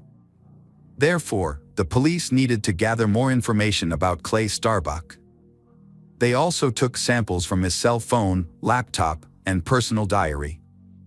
At the same time, they also considered the possibility that other people were involved in the murder. After a thorough examination of Starbuck's cell phone, detectives added several names to the suspect list. One of them was someone Channon had connected with through a dating site. They discovered that a man named Tom Walker had scheduled a date with Channon on December 5th, a few hours before her death. They also discovered that Tom and Channon had been chatting openly and exchanging photos. Tom had asked Channon to pose for a photo with an adult toy, but she refused. Interestingly, Channon's body was later found in the exact pose Tom had mentioned. Tom was found within an hour and immediately became a suspect. He explained his activities on the day of Channon's death, which was confirmed by coworkers and surveillance cameras. John Wilson then scheduled a date with Channon on December 1st. It was clear from their correspondence that he was not looking for a serious relationship. However, the truth is that John Wilson used a fake name. His real name is John Kinlawn, who works in a completely different field and is married, so he had to keep it a secret. On the day of the incident, John Kinlawn postponed his morning meeting with Channon until later, citing a headache.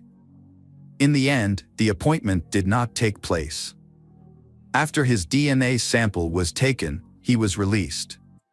His alibi was confirmed, even though his deception was revealed to his family. The investigation continued, and investigators uncovered some important evidence. When they searched Channon's phone, they asked the carrier for more information and discovered something significant. At 9:18 a.m. on December 1st, a 911 call was made from Channon's phone, but someone had deleted it from the call history. Thanks to a request from emergency services, investigators were able to retrieve the call. However, the call contained only crying and other noises before it was abruptly cut off. Investigators also discovered that after the initial call was unsuccessful, emergency services attempted to call back, but the call went to voicemail. GPS data from Channon's cell phone pinpointed her location at home on the day of her death. Notably, these events occurred after she dropped her children off at school and returned home. Therefore, the messages sent a few hours later could not have been from her. The perpetrator was trying to confuse the investigation. Additionally, this person had a close relationship with the Starbuck family. For example, he used a nickname for their youngest son in his correspondence. Upon closer examination of the information, Clay's statements became even more suspicious. He had a motive to end his ex-wife's life because he could not accept the reality of the divorce. Moreover, he had the perfect opportunity to do this because he knew her daily routine. To clarify the suspicion, the authorities decided to track Clay's car route again, this time using street surveillance camera recordings. The results showed that Clay's car was not broken down as he had claimed. Simultaneously, the results of a second DNA analysis from Channon's body matched exactly with Clay's sample. On the morning of December 1st, Clay sent a text message to his ex-wife, asking her to take the kids to school and saying that his car had broken down. While she was away, he entered her home and waited. During this time, he accessed her laptop and found personal correspondence that made him jealous and angry. When Channon returned home, a heated argument ensued that ended in violence. This explains why she was found in an unusual position. This may have been an act of revenge for her newly gained freedom. Clay then stayed at the house and impersonated Channon in text messages. It seems that he had long intended to harm his ex-wife. The words of a friend of Channon's took on new meaning for detectives. In one conversation, the friend mentioned that Clay and Channon's relationship was not normal. Channon confessed that she was fed up with Clay's constant control and criticism. She was afraid of divorce because she feared that he might one day hurt her. Between June and November 2011, Channon contacted the police several times, accusing her ex-husband of stalking her. She felt unsafe even in her own home and therefore did not trust anyone with a key. She eventually managed to obtain a restraining order against Clay, so their communication was limited to text messages. A careful examination of Channon's diary makes it clear that she was not only afraid of her ex-husband but also believed that he was turning the children against her. Clay fabricated lewd stories and portrayed her as promiscuous. The children's reaction to their father's arrest on February 6, 2012, is therefore not surprising. They refused to believe his involvement. The children were unfazed by the fact that a tracking program was found on Channon's laptop and a hard drive labeled Channon's desktop was found in Clay's home, along with printed correspondence. The older children doubted the authenticity of the DNA analysis, believing that the accusations against their father were unfounded and that the case was fabricated. However, the views of law enforcement and other relatives were different. The prosecution was convinced of Clay's guilt, relying on a large amount of physical and testimonial evidence. In June 2013, justice prevailed, and Clay Starbuck was convicted of first-degree murder with aggravating circumstances and disrespect for human remains. He was sentenced to life in prison without the possibility of parole. In 2015, Clay's attorney filed an appeal of the sentence, but it was denied. To this day, Clay remains behind bars at the Airway Heights Correctional Facility in Spokane County. Channon's loved ones mourn her sudden passing, but their hearts are even more broken by the thought that her children sided with their father. He was so obsessed with his ex-wife that, in his quest for revenge, he forgot the consequences, leaving his children orphaned.